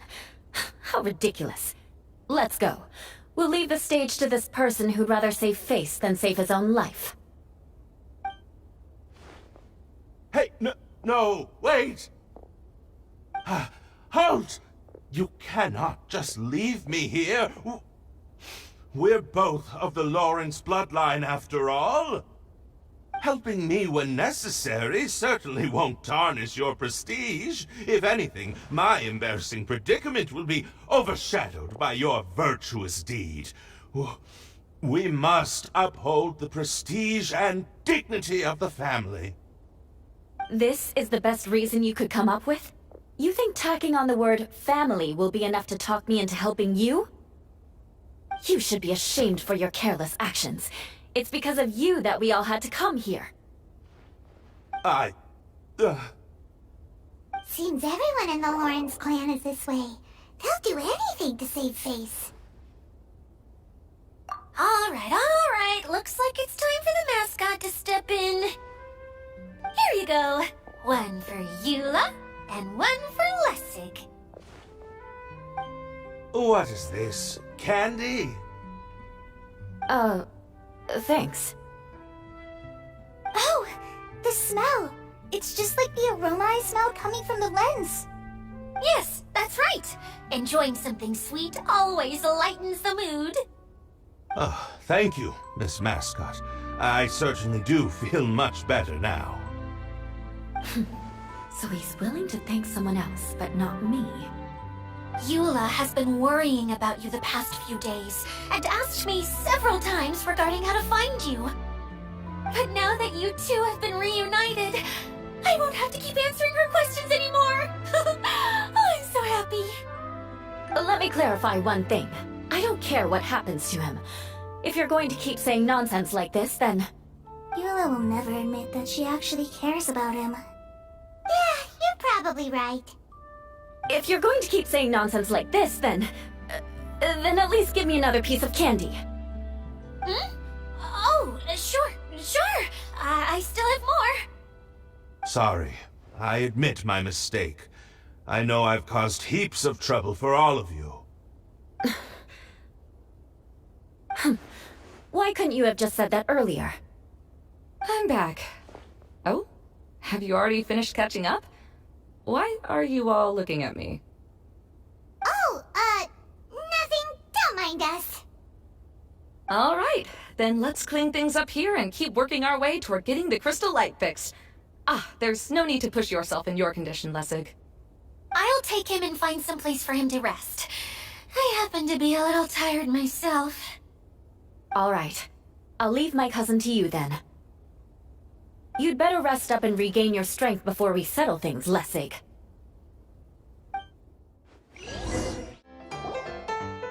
Oh, another path has appeared. This should be the last level. Yes, don't worry. We're almost to the top of the tent. The last thing we need to do is raise the crystal light to the very top of the tent. After the stage collapsed, I realized that having it raised only halfway makes it look a lot like the stage at the Grand Bazaar. Have any of you visited the Grand Bazaar before? No, I haven't. I have. I've gone there a few times with Master Tainari. The place is bustling with all kinds of vendors. And if you're lucky, you could see Nulu perform her dance. Oh, a dance from Sumeru? I'd like to see that myself. If only it were on the way back, then we could stop there. It doesn't matter if it's on the way or not. I would be happy to take you whenever you have time, Eula. Great. I'll take you up on that offer. Yeah. Now that Paimon thinks about it, we've already been there more times than Paimon can remember. Really? My father used to help with festivities at the Grand Bazaar and would always give me candy during the events. I was just a kid and didn't understand anything. I was happy as long as he gave me some candy. To me, fairs and festivals were the best things ever. I always thought my father was amazing and wanted to be just like him when I grew up. But aren't you a scholar in the academia, Mimuna? As far as I know, scholars seldom could spend time doing anything but research. I doubt you could have time to assist your father in preparing festivities. Yeah, seems you read me like a book. When I had the choice between becoming who I wanted to be and who my parents wanted me to be, I ended up choosing the latter. But I was never happy about it. Huh. That's almost the exact opposite of Eula's situation. You must have already realized that. Why else would you set up all the booths here and make this place like a fairgrounds? Yes, but I'm still not as happy as I imagined I would be. I realized that attending a fair and running a fair are two completely different things. The main reason my childhood was so fun and carefree is because my family worked hard. But my father knew how difficult and tiring running a fair could be, so he wanted to push me towards academics. But in the end, I didn't do well in either. I gave up on myself and resorted to investigating ley lines in the desert. Some things happened, and then I accidentally ended up here. I finally had a chance to make my wish of running a fair come true. But after seeing everything come crashing down, I feel like I've lost the strength to go on. It's not as bad as you make it out to be, Maimuna. No need to feel so down. You have the courage to change, and you've been actively guiding us on this journey. Someone who's given up on themselves could never do these things. Oh, Kale. I understand my situation better than anyone. You don't need to try to comfort me. It's not that I'm trying to comfort you. It's just that people sometimes don't realize that their actions speak louder than words. Believe me, this is something that I learned from my time together with Eula. Oh, what are you trying to say? Oh, nothing. Now, let's get that crystal light fixed. All right.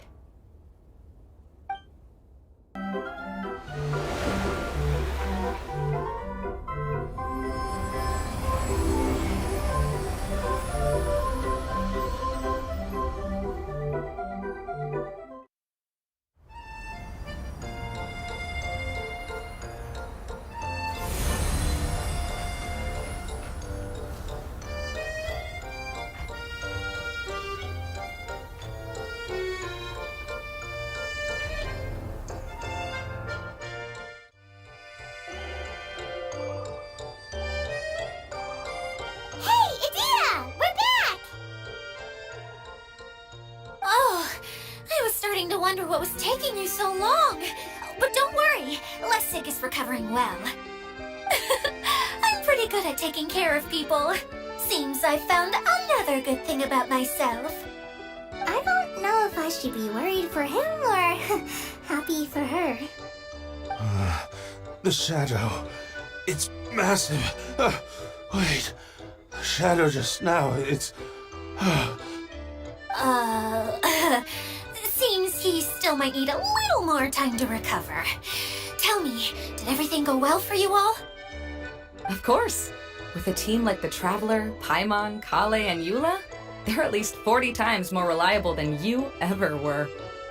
Only 40 times more reliable?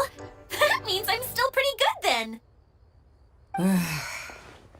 I guess it's impossible to feel like you've lost once you've already given up. I'm a little concerned about how comfortable you are with that. Huh? What has happened? How did I get outside of the tent? Ah, that's right. I remember meeting Eula, and then... Oh, my head. Oh, you're awake now. Don't worry, that's just a side effect of your treatment, Lessig. I'm afraid I still feel a little disoriented.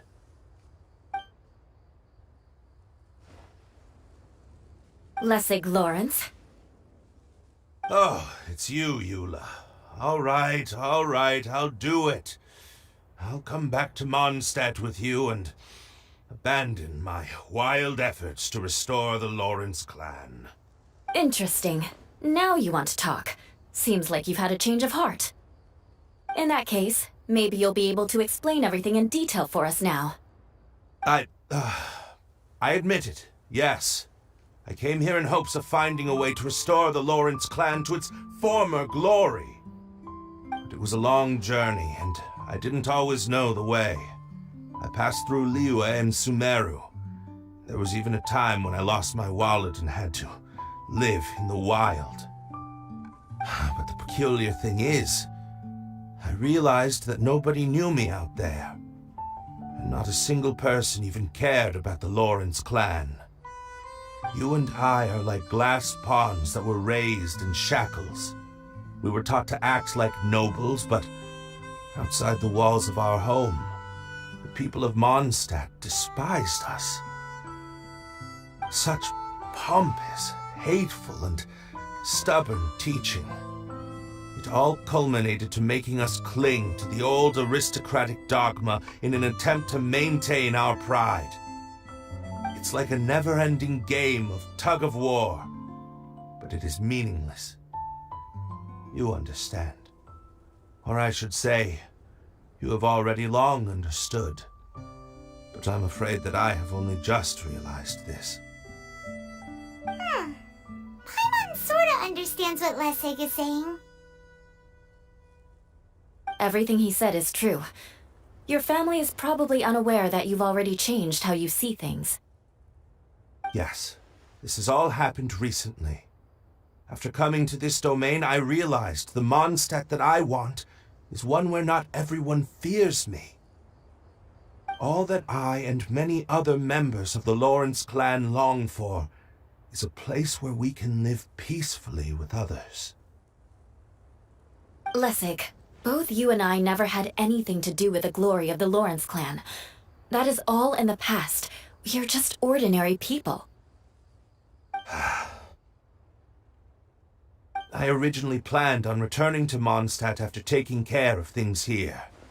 I never thought you would come here. I was completely shocked, which is why I reacted like I did. I'm sorry. See, people can always make different choices, and it seems that Lessig has also chosen to become someone he truly wants to be. Yes, about that. I'm afraid I haven't quite found my own purpose in life yet. That's all right. Being able to clearly choose between becoming who you want to be and who your parents wanted you to be is already a step in the right direction. How to find true happiness is probably one of the most difficult research topics of all. I have a suggestion for you, Lessig. Why don't you return to Mondstadt and tell your parents what you just told us? They'll probably try to tear me limb from limb. But what about you? Did you ever tell your family about what you think? This is something that I've been thinking about, too. Perhaps the two of us can sit down with the rest of the clan and discuss it with them. The Lawrence clan is just like this stage. It was once home to glorious performances, but those days are now long gone. And it is time for the stage to be updated. She's so solid and tough, but also clear and open, like an ice cube. Is that why she's able to dance anytime and anywhere she wishes? Are you all done talking now? Yes, I think so. By the way, that is for you. Please take it. I found it on Lessig earlier.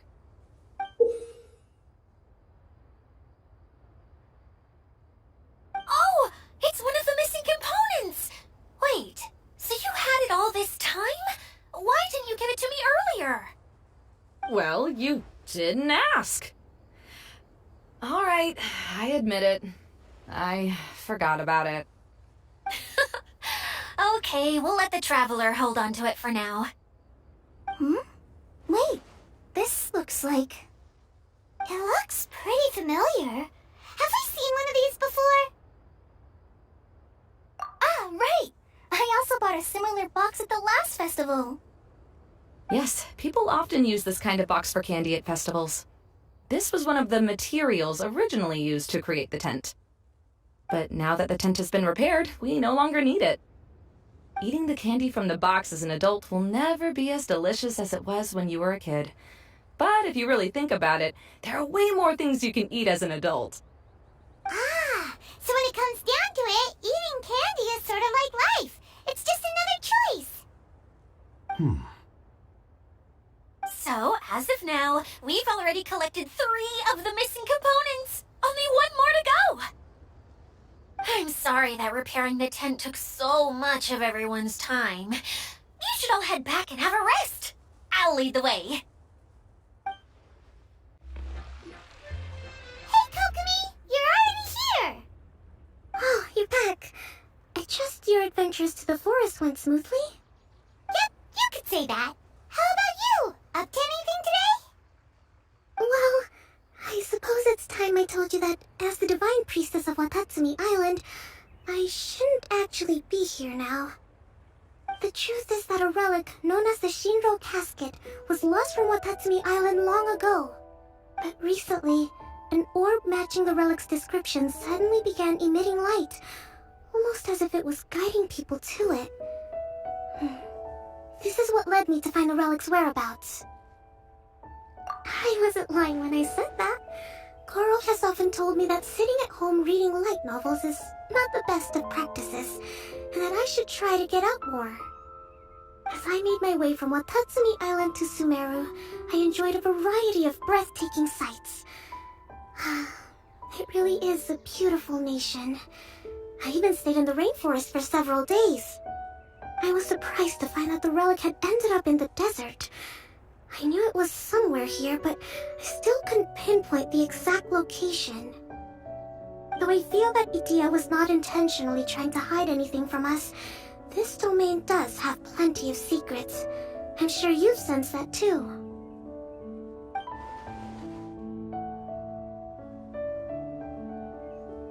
Now that you mention it, a lot did happen today.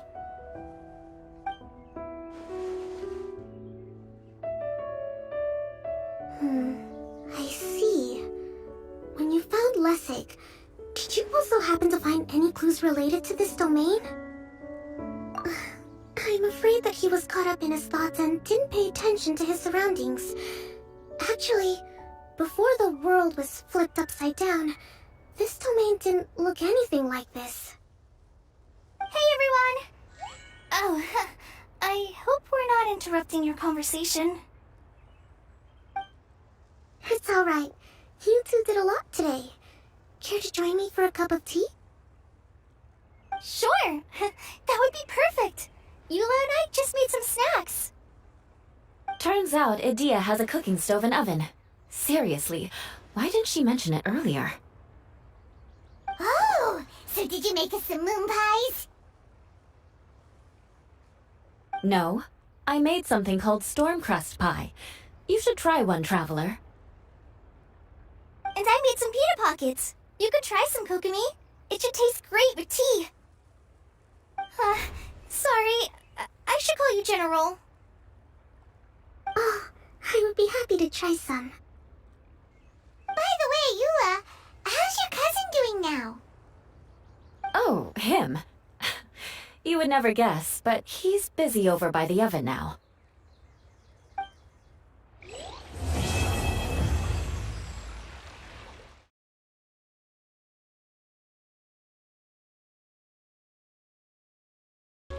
This is the first time I've had tea that tastes like this. It seems Inazuman tea is a lot different from what we have in Sumeru. Yes. It seems people in Sumeru like to put spices in their tea, right?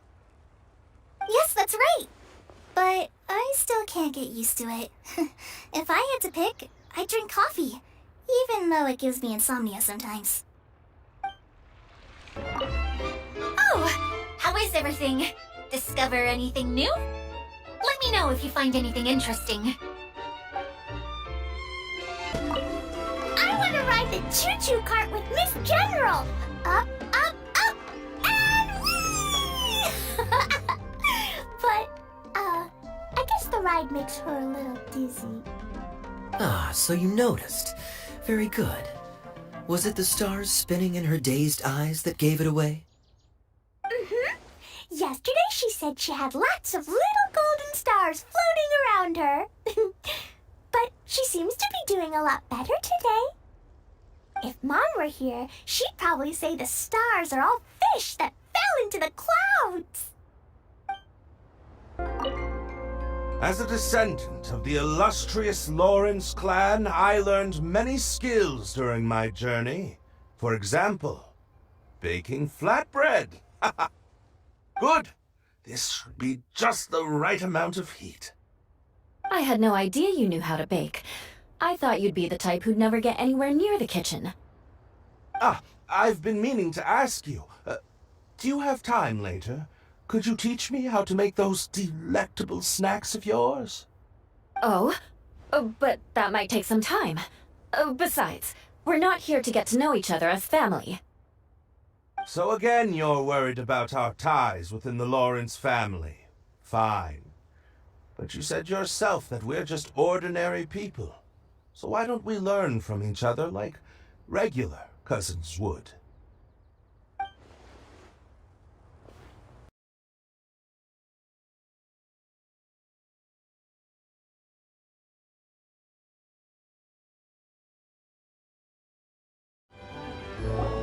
Really? You do that?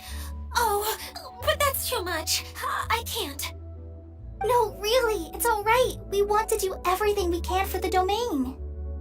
Yes, and to be completely fair, I'm the one who caused this terrible mess in the first place. Oh? What happened? Did Paimon miss something? Hello, you two. Lessig was just telling us what happened. Perhaps you should allow me to explain. I'm afraid it was I who caused all this trouble in the domain. Yes, it was Lessig. To be precise, I saw a most exquisite water orb at the entrance of the domain. It reminded me of an astrolabe my grandfather gave me when I was 7 years old. I was curious if it could rotate, so I reached out and touched it. Little did I know that it was the core of this entire domain. What I mean to say is, I knew something was wrong as soon as the whole place started flipping. It's not just your fault. I failed in my responsibilities as the caretaker here. Oh, I knew I should have put the core somewhere more secure. Oh, you mean the big ball of water at the entrance? Yes, that's the one. Anyway, after giving it some thought, Lessig has offered to perform some more repairs and maintenance to help support the domain. But we were concerned he wouldn't be able to handle it all alone, so Eula and I will also stay here to lend him a hand. But don't be mistaken. I'm not doing this out of the kindness of my heart like Kale.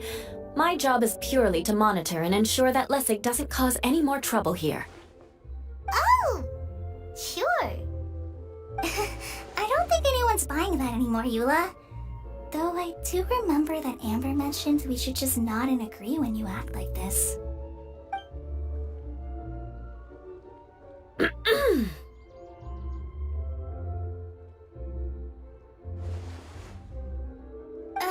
Right. You better not slack off today, Lessig.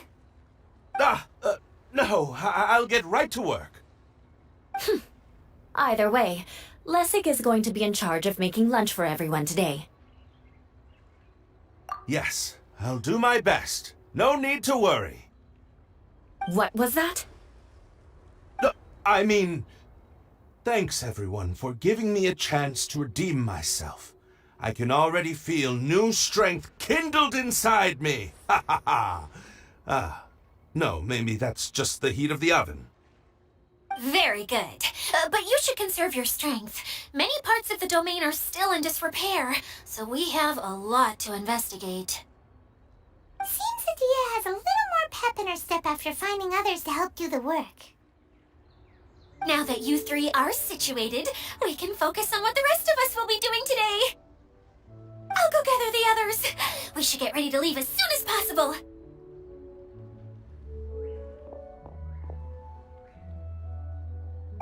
And there she goes.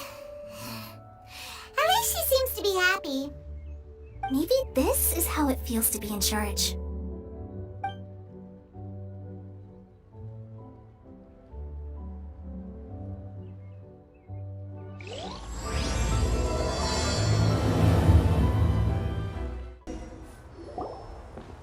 actor doesn't get out much. He's almost always cooped up in his treehouse making props or writing scripts. But I'm trying to remember now. Where is that treehouse of his? Huh? You don't remember? Hey, don't forget! I'm just the mascot. I believe it's that way. Huh. Though he might prefer to be alone, given he often has to move stage props, I suspect that he lives near the theater. And having a view of the entire stage would be useful when imagining a production's actual stage flow. So if I were him, I'd probably pick a treehouse over there. But how do you know which direction the theater is in? Simple. The overall layout and decorations look more exciting in that direction. Oh, good point! Why didn't I think of that? Where did that blasted automation mechanism go? The male actor standees are here, but where are the female ones? Who's that? Idea?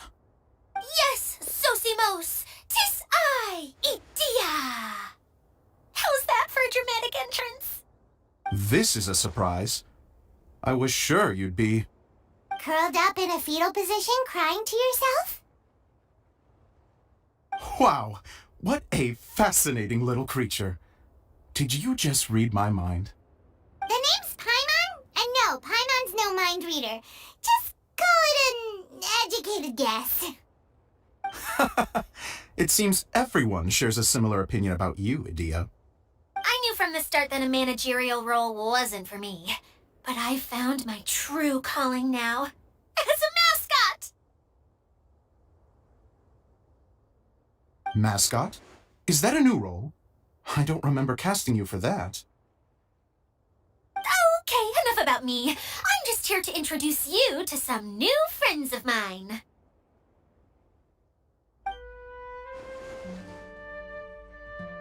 And that's why we came to see you. Well, do you have the component that fell out of the central hub? I do.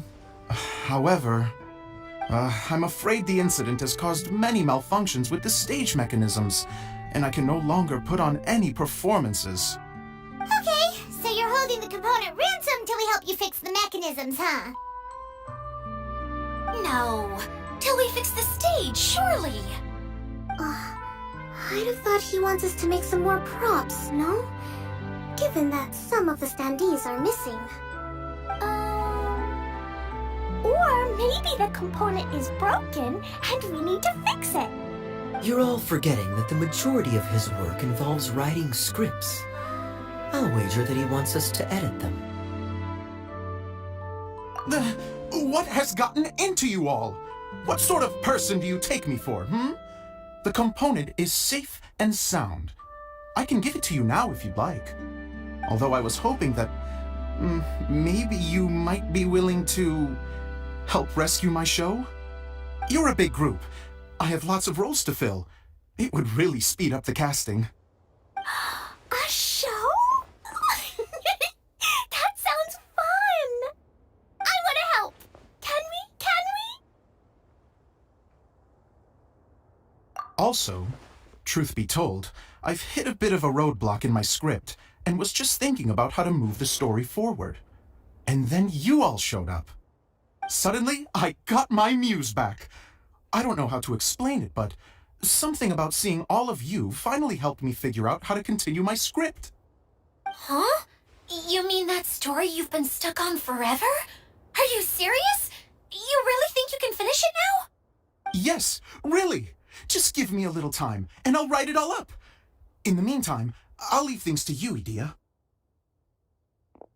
Whoa! And he's off to write the script!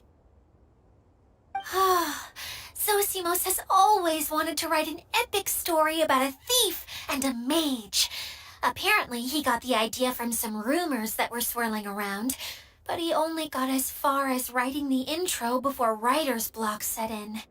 Why don't you you all take some time for yourselves while I see what I can do. We'll reconvene after the director finishes his script.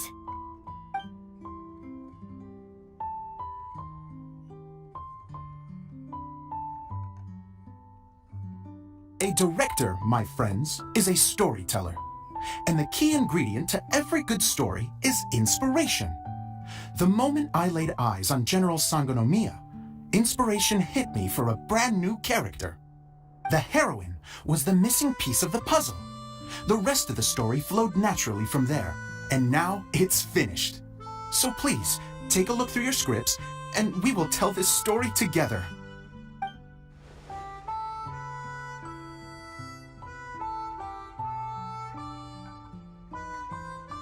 Well, is everything clear?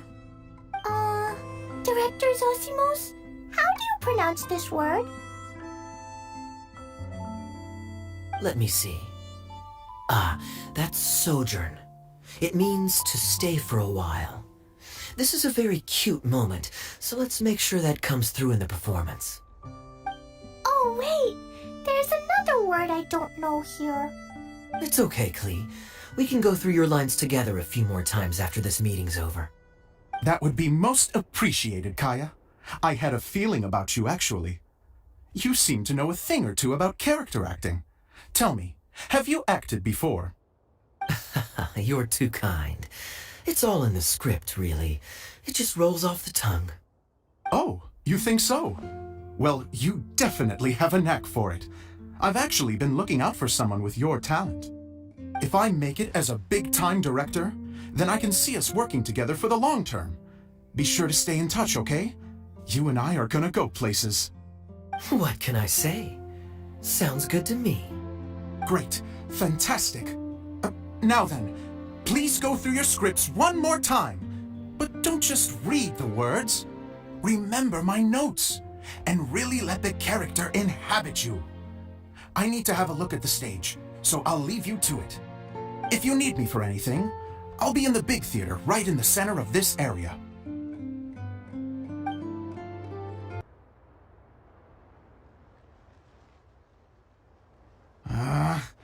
Where did it go? I put it right here. Hey, Zosimos! What you up to? Oh, it's you two. Please, come here. Feast your eyes on this stage. I designed it myself. So, directors have to design the stage too? Oh, I'm no ordinary director. I take a more holistic approach. Directing, script writing, stage design, I do it all. Sounds like a lot of work. Idea wouldn't be able to handle that kind of job. Idea has her work cut out for her too, you know.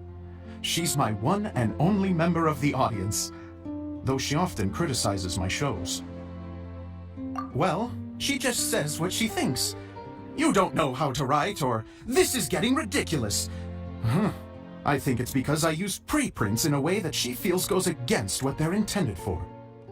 But even though she's my harshest critic, she's also been my biggest supporter in a lot of ways. I guess you could say she's like my agent.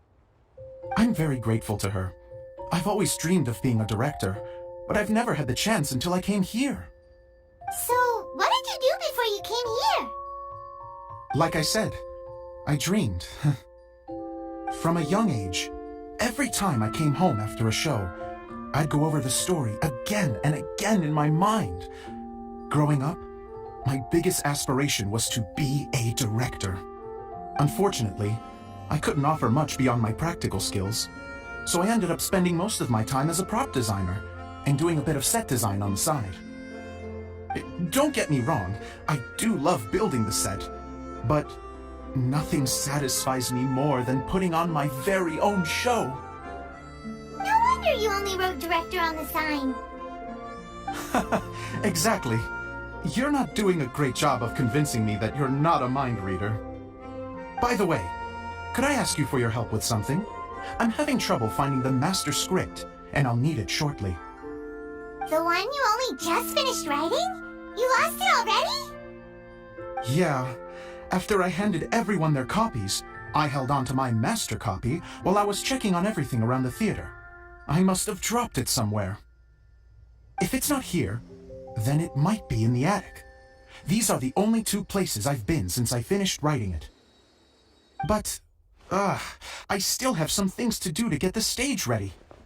Would you two mind having a look for me? No problem. We'll find it.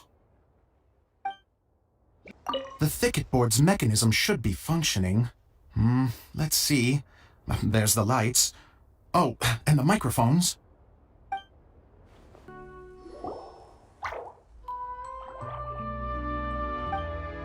Wow. This is a lot of scripts. Looks like the water droplet has been managing them for the director. Most of them look like works in progress. Then it should be the one that's finished. Okay, let's look for the thickest one and then check the ending. This is the only script that fits the bill. Plus it looks pretty new. This must be the master script. Let's go give it to Director Zosimos. Zosimos, we got your script! Thank you. That's a huge help. I'm running out of time here. There's no way I'll be able to fix everything up perfectly. We may just have to wing it. Anyway, the stage is secondary. The performance is what really matters. Things can always go wrong on stage, but as long as the show goes on, it should be fine. You don't sound very confident in what you're saying. It's true. I realize now that a show is the art of the unknown. Even if you have the same actors performing on the same stage, the performance will be slightly different every time. Those subtle differences are what make each performance special. Okay. One last request. Traveler, you can enter the preprints, yes? The truth is that my sets are composed entirely of preprints. First, I use materials to make the objects. Then I take those objects and turn them into the preprint. Now, of course, preprints are really meant for making objects to furnish the domain. So using objects to create preprints is, strictly speaking, the reverse of what this is intended for. But Edea said that if this is what I really want to do, she's not going to stand in my way. So that's what you meant earlier. Okay, well, what do you need us to do? I'd like the Traveler to go into the preprint set and help move props around during the performance. The reason is, Oh,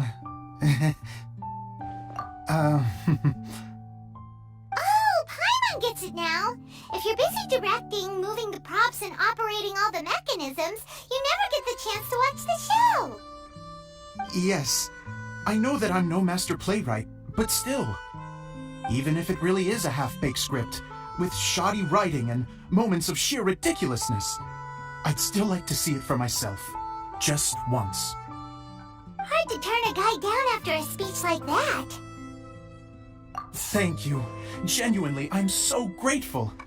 I'll go and inform the others. Then, as soon as you're ready, the show can begin.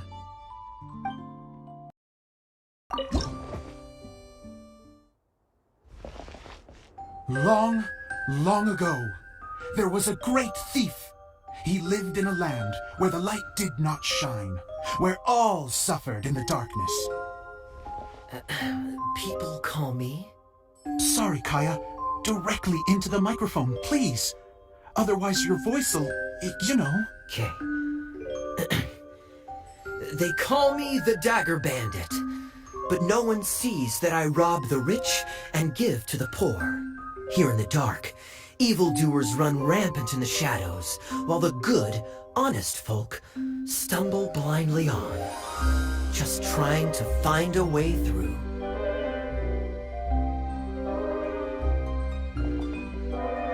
As the bandit brooded, suddenly the world was inexplicably changed as a single star appeared on the horizon and flew across the sky. Traveler, stomp on that movement mechanism in front of you.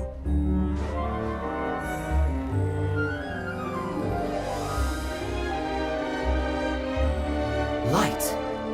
A brief flash, yet enough to illuminate the world.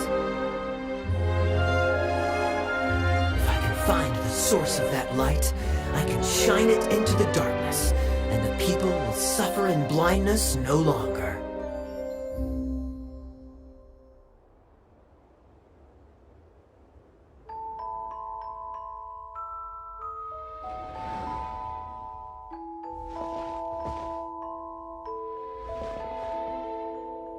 Without a moment to spare, he set off to follow the star's course. All the while, the star kept moving through the sky.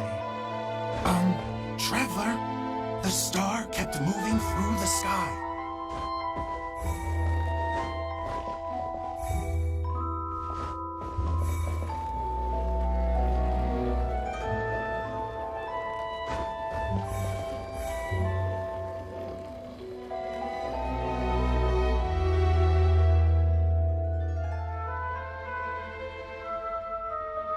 Looks like I have to go through the desert. This could get dangerous. If everything he'd heard was to be believed, the desert ahead was a no-man's land filled with horrors. Worse still, the star had landed in the most difficult-to-reach location, surrounded by sheer cliffs. But he was determined to press onward. I've come this far, and I'm not about to turn back now.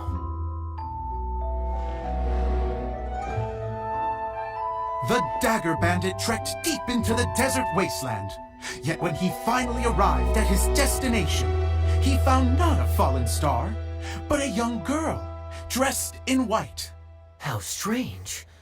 I'm positive this is where the star landed. Young lady, do you know where the light has gone?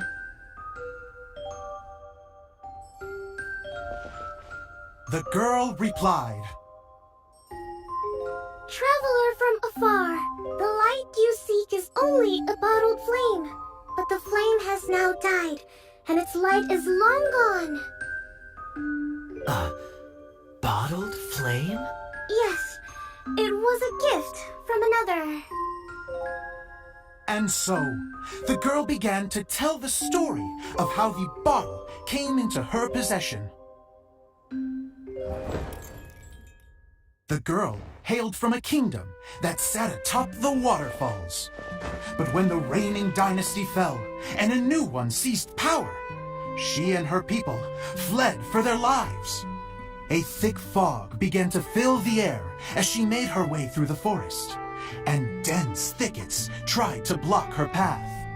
There is a mechanism down there that you can press to retract the thicket board below the stage.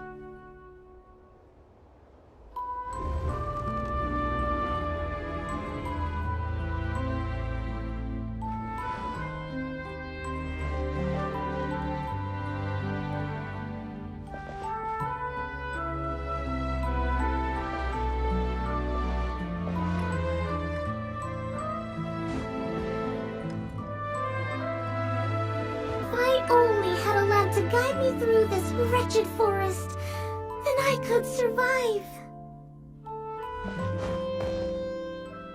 With scratches covering her arms and legs, the girl pressed through the pain and made her way forward. The road ahead was arduous, but she was determined to press onward. I've come this far, and I'm not about to turn back now.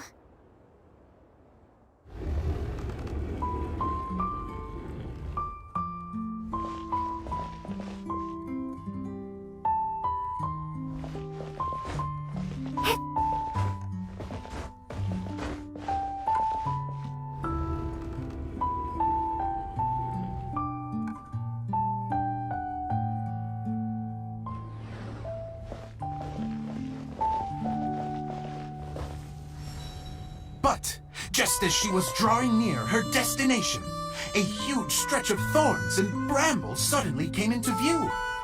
Despair set in and began to weigh on her heart. If only someone could help me, I would give anything in return. The girl's heartfelt wish in her moment of desperation did not go unheard. Wait! There's no mechanism for the final thicket! I must have forgotten to check those boards. According to the story, those thickets should be gone from the stage now, right? Yes, total oversight on my part. Ugh, what a pain. I can help! Traveler, catch!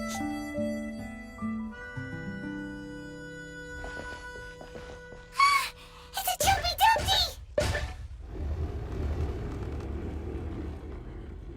The girl's heartfelt wish did not go unheard. For a Jumpy Dumpty, who was passing by, helped to clear a path for her. Oh, thank you, Jumpy Dumpty.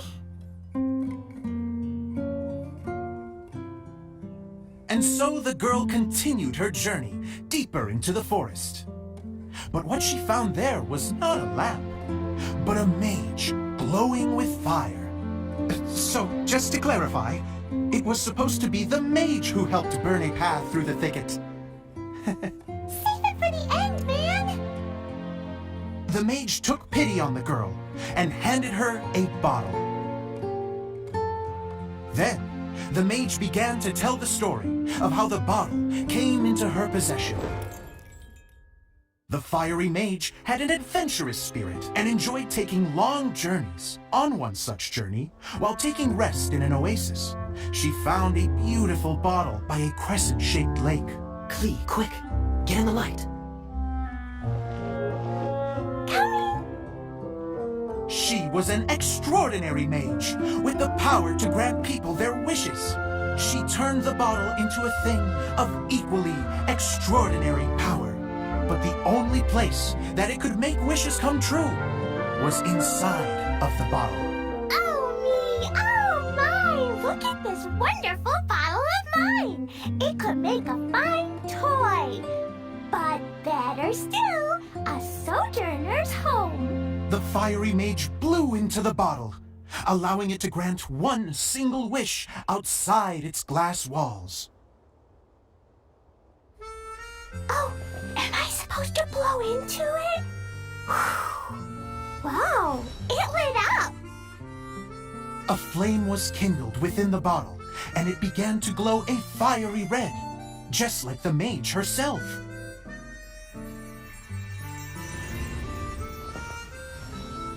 After the mage finished telling her story, she disappeared, leaving only the bottle behind. A magic bottle that can grant wishes. And I wish to leave this place and go somewhere where no one will ever find me again. And then? The bottle seemed to softly inquire.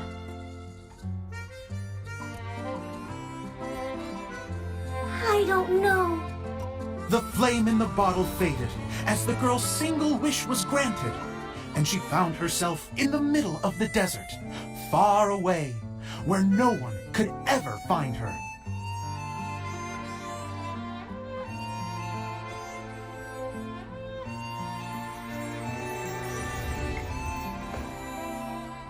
When the Dagger Bandit listened to her story, he sighed in disappointment that the flame with the power to grant wishes outside of the bottle had already died. But this doesn't make sense. If it truly granted my wish, then nobody should have been able to find me here. Maybe they shouldn't. The desert is difficult and dangerous to navigate, but I was determined to make it, no matter what. Then take this bottle with you for your trouble. It may be able to grant you your wish, though sadly, only within the confines of the bottle itself. All I wish for is light. Honoring the bandit's request, the girl wished for light inside the bottle, and sure enough, it lit up. They found that while the light was only generated within, it could nonetheless shine through the glass and reach anywhere in the outside world. Even though it doesn't burn as brilliantly as the light that shone before, this is still an extraordinary light. What will you do after I take the bottle? I don't know. Well, then maybe you should come back with me. With no reason to refuse, the girl accompanied the Dagger Bandit back to the land where the light did not shine, They brought light to that place, and the darkness was dispersed, and they lived happily ever after.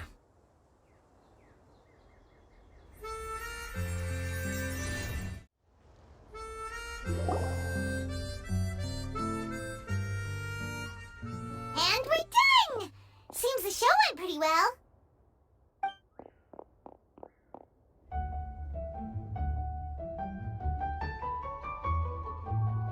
Miss Honorary Knight! Didn't I do great? I felt like I really was the fiery mage! Wow, great costume, Glee! As soon as Paimon saw your shadow, she thought straight away, what a cute hat! Cleo loves it! Thanks, Mr. Zosimos! Oh, wait, no, I mean, Mr. Director. Mr. Director? Huh! No one's ever called me that before.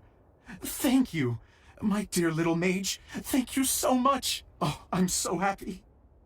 Miss Adia said that she tailored it a little bit so it would fit me, but you were the one who designed and made it. You're amazing. Yeah, that's amazing! And it sounds like Adia did a great job too! It was nothing really. Just one of those, oh no, whatever shall I wear to the ball moments. Sewing comes in handy at times like that. Sewing is an art in its own right. You're more talented than you give yourself credit for, Idia. Really? Oh, I'm just gonna go for a second. Please, chat amongst yourselves.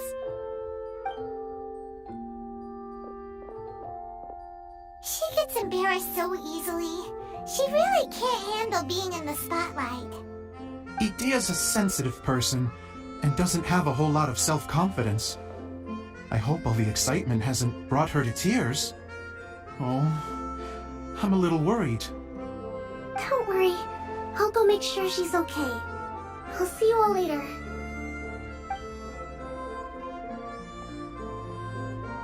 So, what did you all think of the play? Any thoughts? Huh? Uh-oh, time to get serious. Now, are you sure you want to hear what we really think? Oh, absolutely!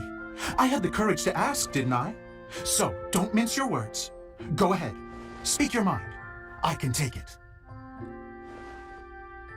Okay, Paimon will go first. So, the dialogue at the beginning was pretty good, but it ran out of steam as the story went on. Paimon could tell that you ran out of inspiration somewhere along the way. The characters were honestly a little bit ridiculous. Paimon didn't get what you were trying to do. The moment anyone started to show any kind of substance, suddenly the scene was over. Yes, all very good points, Paimon. I would add that in its attempt to pay tribute to the series 1,000 Nights, all semblance of a coherent was sacrificed. Plus, I do have to penalize you for the issues with the props. Miss Adia, what are you doing back here? Oh, you know, I return like the tide when people start discussing something important. Huh. Especially when it has to do with criticizing my show. Mm-hmm. But there was one thing I liked about it. Just one, mind you. The story had a good ending. You think so? I thought I was letting him off lightly. Idia, could I borrow you for a moment? Oh, sure. Excuse me for a moment. Back to you, Paimon. Keep up the good criticism. Okay, in that case, Paimon did have one other complaint. Let's hear it. Taking criticism on the chin is all part of being a director. The ending was all wrong. The girl's motives were clear and simple the whole way through. It was kind of jarring when all she had to say was, I don't know. And doesn't anyone else find it weird how her whole community was on the run, but she was only looking out for herself the whole time? I'm fine. I'm not going to improve without feedback. I also learned a lot this time with the chance to be off stage. To be honest, it was a dream come true. What a great attitude. You don't seem upset at all by our comments. I wouldn't say I'm completely unaffected, but you're only speaking the truth. They're all very valid points. Still, now that Paimon thinks about it, you did finish the script in a bit of a rush. Maybe we were being a little too hard on you. That's perfectly fine. Nothing is as important to me as my work on the stage. We all use our imaginations when we're kids, right? I used to play with dolls and my own cardboard cutouts by the light of an oil lamp. The shadows would come to life and dance on the walls. I never got tired of it. Fast forward to now, and in many ways, I'm still that same little kid, lying on his bed, making sound effects. And I get the same joy from running a show now as I did in my little bedroom theater. Of course, a director can accomplish nothing without a cast and crew. So on that note, I want you to all know that I am eternally grateful to each and every one of you. Hey, don't mention it! We had a blast! Okay, here, take this. Your component, as promised. It's the bottle from the show! The one that lit up when I blew into it. That's right. Can you guess the secret behind why it lights up? Oh, maybe there's an invisible fairy inside that opens its eyes when you blow into it. Bingo! You guessed it. That should do the trick. Oh, wait, this needs tightening up a little. Hold on, this will only take a second.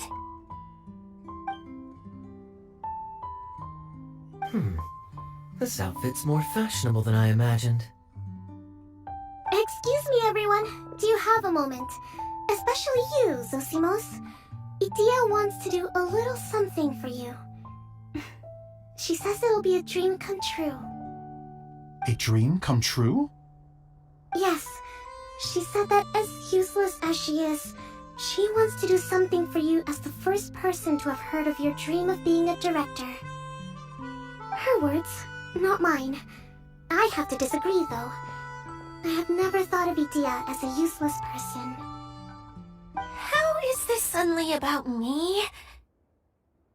If everybody is ready, then I'd like to invite tonight's male lead to take the stage. Ta-da!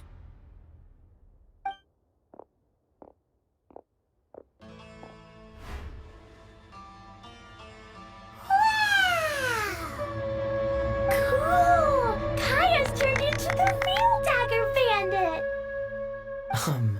How is me changing outfits supposed to make the director's day? It's just a prototype costume. Is he that easy to please? Don't be silly. If I know our director, nothing will make him happier than to see his ideas brought to life by the right actor. Well, then I'm happy to oblige.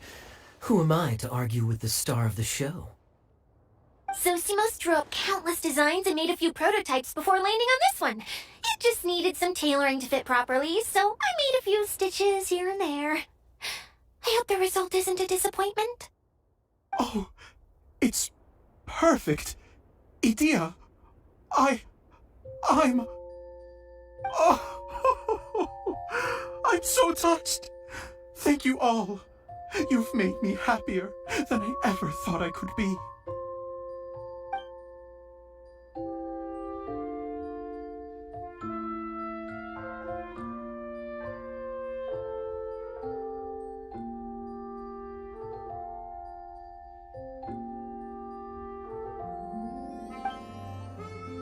How are you doing?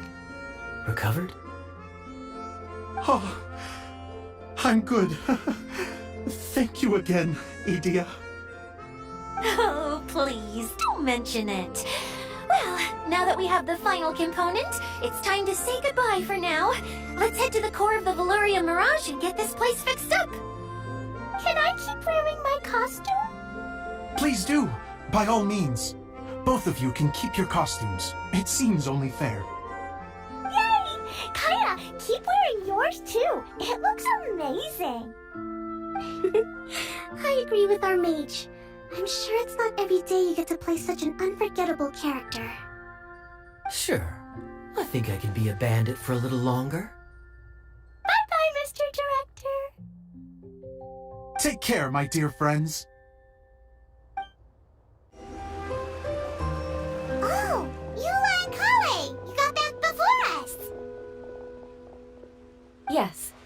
Idea had the water droplet send us a message just as the show was coming to an end, so we came back here to wait for you.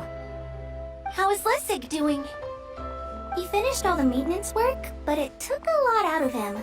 He's now fast asleep in his room. Oh, I feel a little guilty. Consider it his atonement. It's only fair that he had to do something constructive before being able to sleep soundly. Seriously, don't waste your concern on him. If you say so. Okay, without further ado, let's go and fix the domain! Isn't this where we first met Water Droplet? Correct! The core of the Valerian Mirage is the largest streaming projector of all, and this domain is one gigantic preprint. Whoa, so everything we've seen is created by this? That's incredible! So, to fix it, same process as usual, right? Do we need to use the preprint? Exactly! Well done! You catch on quick! It's hard to forget after doing it so many times now. Let's get going! This is the final step! Yay! Suddenly Paimon's really excited! I guess it'll be time for us to leave once this is fixed. Something that spins. Would a water wheel count? Wait, this is Zosimos' bottle lamp. Try sticking it in somewhere where there's a gap. Maybe on the right. What's making that shadow? Is it the rope? I feel like the rope should go from one part to another to connect them together. It's like doing a jigsaw puzzle! If I remember correctly, I think there's supposed to be a small cog on the right-hand side. So maybe that's the candy box. We did it! But why isn't it turning? The components are back in the core, and the hub is restored to its proper shape again. That's all we needed to do. Like any wound, it just needs time to heal. It'll probably just start turning again one day in the middle of the night when no one's looking. Really? I thought that with your special abilities, you could get it turning again right away. What? Huh? All of us are dying to see it. Not just how the domain looks when it's fixed, but also Idea. In her element. I want to see Idea using her magic powers too! I bet they're super awesome! What are you guys talking about? And how is Kalian on this, but Paimon isn't? They're referring to our mascot's true form. As I've said all along, there's much more to Idea than she gives herself credit for. She has a very special power. Though, I think some of us have sensed that already. Did you notice right away, General? I only found out when I was chatting with Eula. So our general was the first to notice. It seems like she's more perceptive than she lets on. I'd say the same about you, Kaya. What the? All of you? No? I mean, I wasn't trying to hide anything from you, I promise. It's just, for people who stumble upon this place by accident, I think my current form is more approachable than my true one. I don't want people to get scared when they see me. What? What is it? And whatever it is, how the heck does everyone know about it? Well, for one thing, I sensed elemental energy in the residents here, but none of them have visions. Then my mind started to wander as I was reading a storybook, and suddenly, I had a thought. Since hydroidolins can change into any form, why not human form? You hit the nail on the head. Alright, in that case, please allow me to introduce myself once more.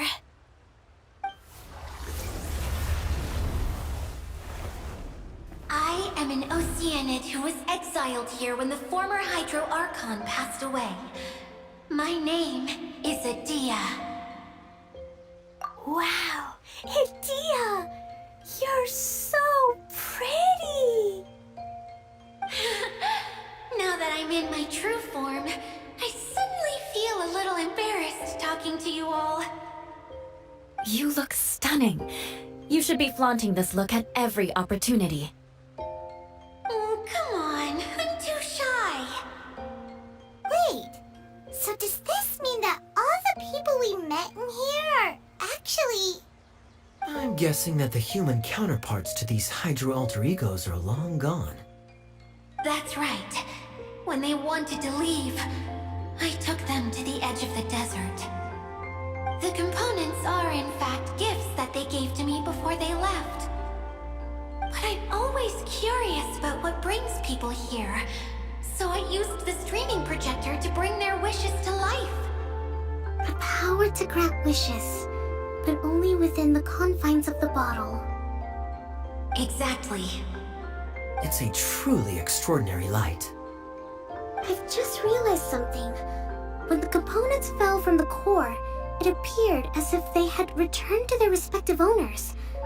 But actually, it was after the components landed where they did that their owners and the things associated with them arose around them to form the different zones. So now that the components have been retrieved, does that mean that all those things are gone? Don't worry, they'll be quite safe. As long as I remember them, they'll never disappear. However much we might criticize each other or get into scuffles, in this mirage, they will always be my friends. I had so much fun in the choo-choo cart and hanging out with Mr. Director. I'll never forget them either. Me neither. I'll always remember my adventures in this fantasy land. Very good. But it's probably time I set this wheel in motion. This one's all yours, Adia, our magical mascot. Please work!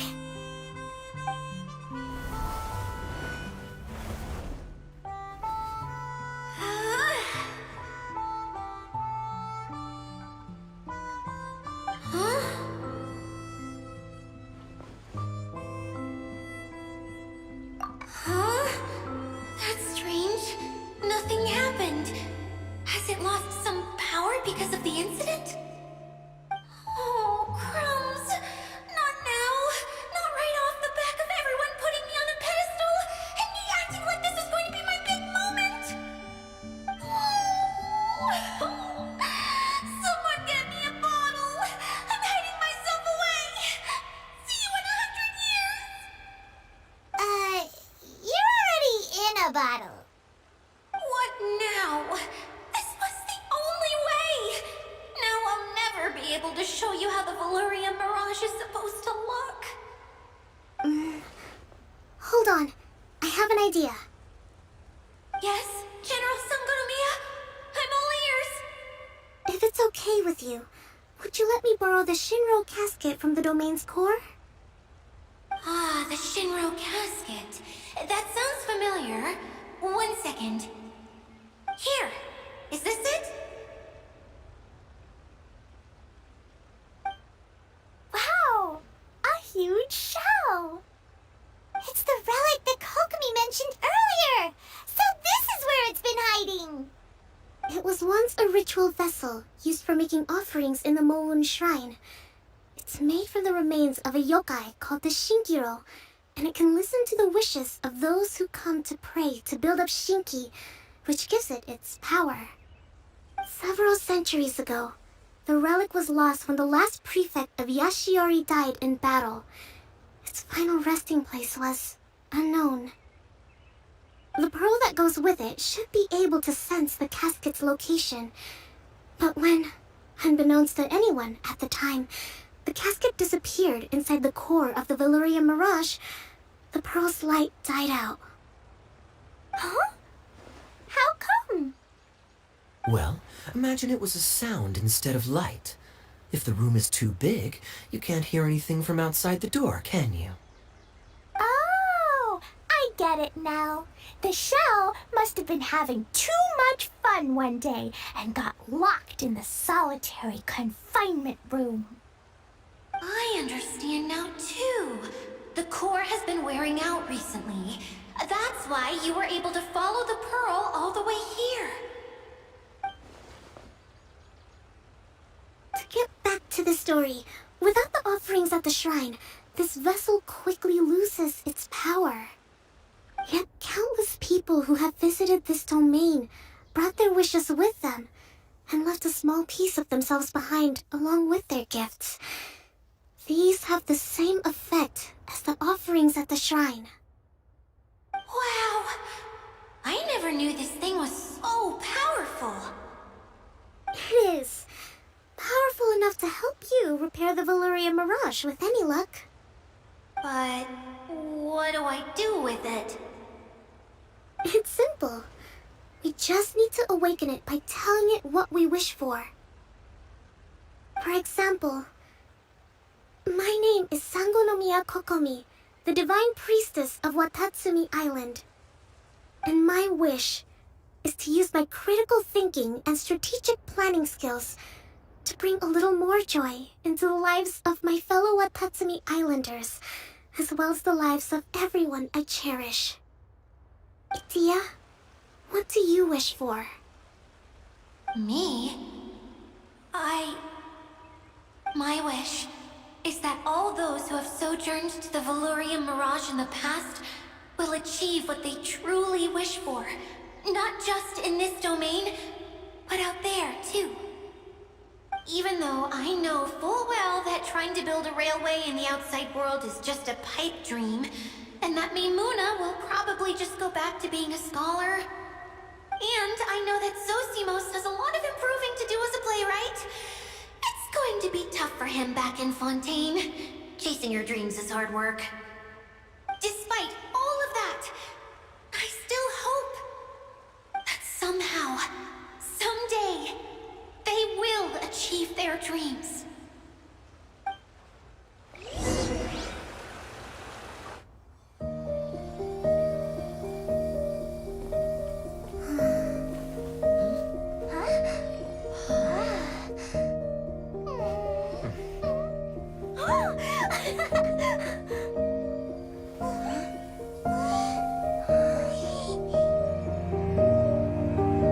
Okay, the combined power of our hopes and dreams is at your disposal.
Everyone's praise and curious questions went to my head.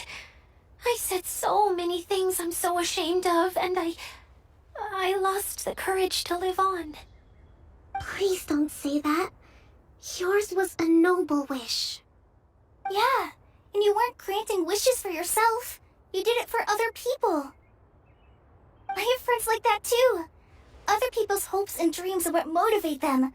They'll work tirelessly just to see them smile. If you ask me, that's one of the most noble things a person can aspire to. Please, no more praise. I'm really not comfortable with it. It makes me feel so ashamed. Someone like me doesn't deserve so many people's praise. It's like I'm dreaming. Well, at least the domain is fixed now, and all the components are back in place. What's the matter, Klee? I suddenly have loads and loads of more wishes. I want to ride the choo-choo cart again and look down from up on top of the big wheel. Is there a way to get up on top of the wheel, Edea? There is a way, but there's only space for a very few people. That's okay. I can go up by myself. But it'd be more fun with Miss Honorary Knight. Are we sure about this? It's so high. What happens if we fall off? Well, yeah, but Paimon's just worried for you. Don't worry, I'll be there to make sure no one falls off. I haven't been up there in a long time myself.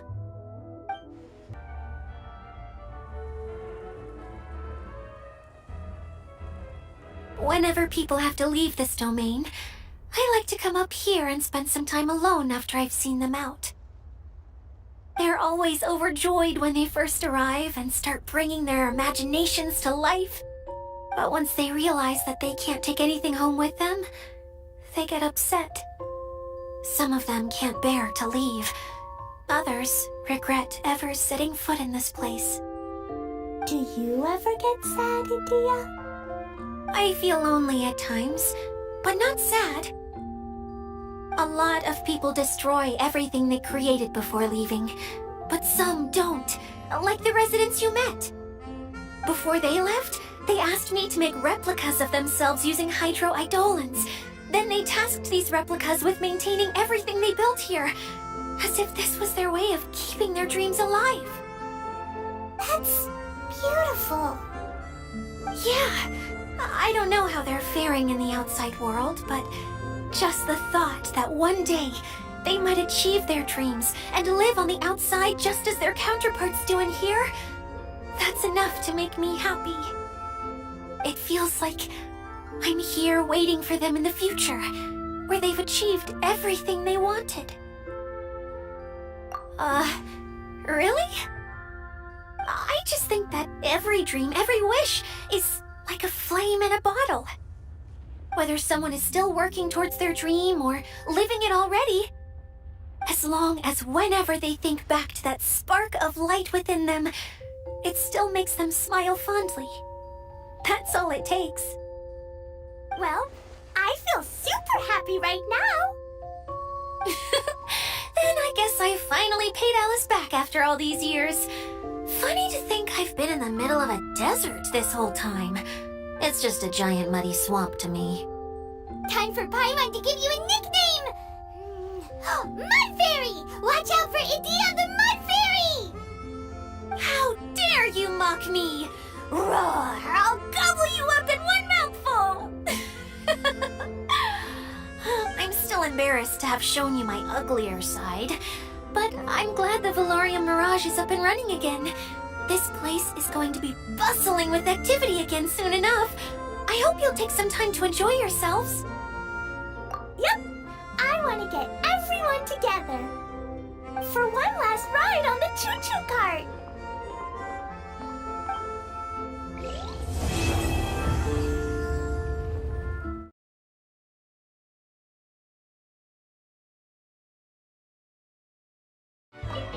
You don't plan on taking the shell back with you, Miss Saganomiya? No. I think it's better if it stays here, with Idia. But Tatsumi Island has something new to treasure now.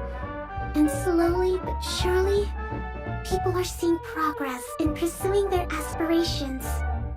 It'll be of more use here, where it can protect this puddle domain and the dreams of all who journey through here. If we start at our village and take a slight detour, we'll be able to see Caravan Rebot and Partis the Eye on the way to Sumeru City. Ah, very good. Oh, planning to do any souvenir shopping along the way? You can just focus on buying the gifts. I'll carry the bags. Don't worry about the weight. I can handle it. As long as it's nothing too gigantic, I'll fit it in the bag. Calm down. How many people do you think we'll be buying for?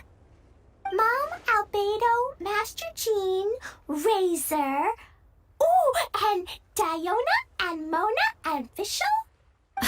What's that look for? Nothing. So, Klee, what are you planning to buy for everyone? Sensetia-flavored candies, and big fungi caps, and loads and loads of storybooks for everyone!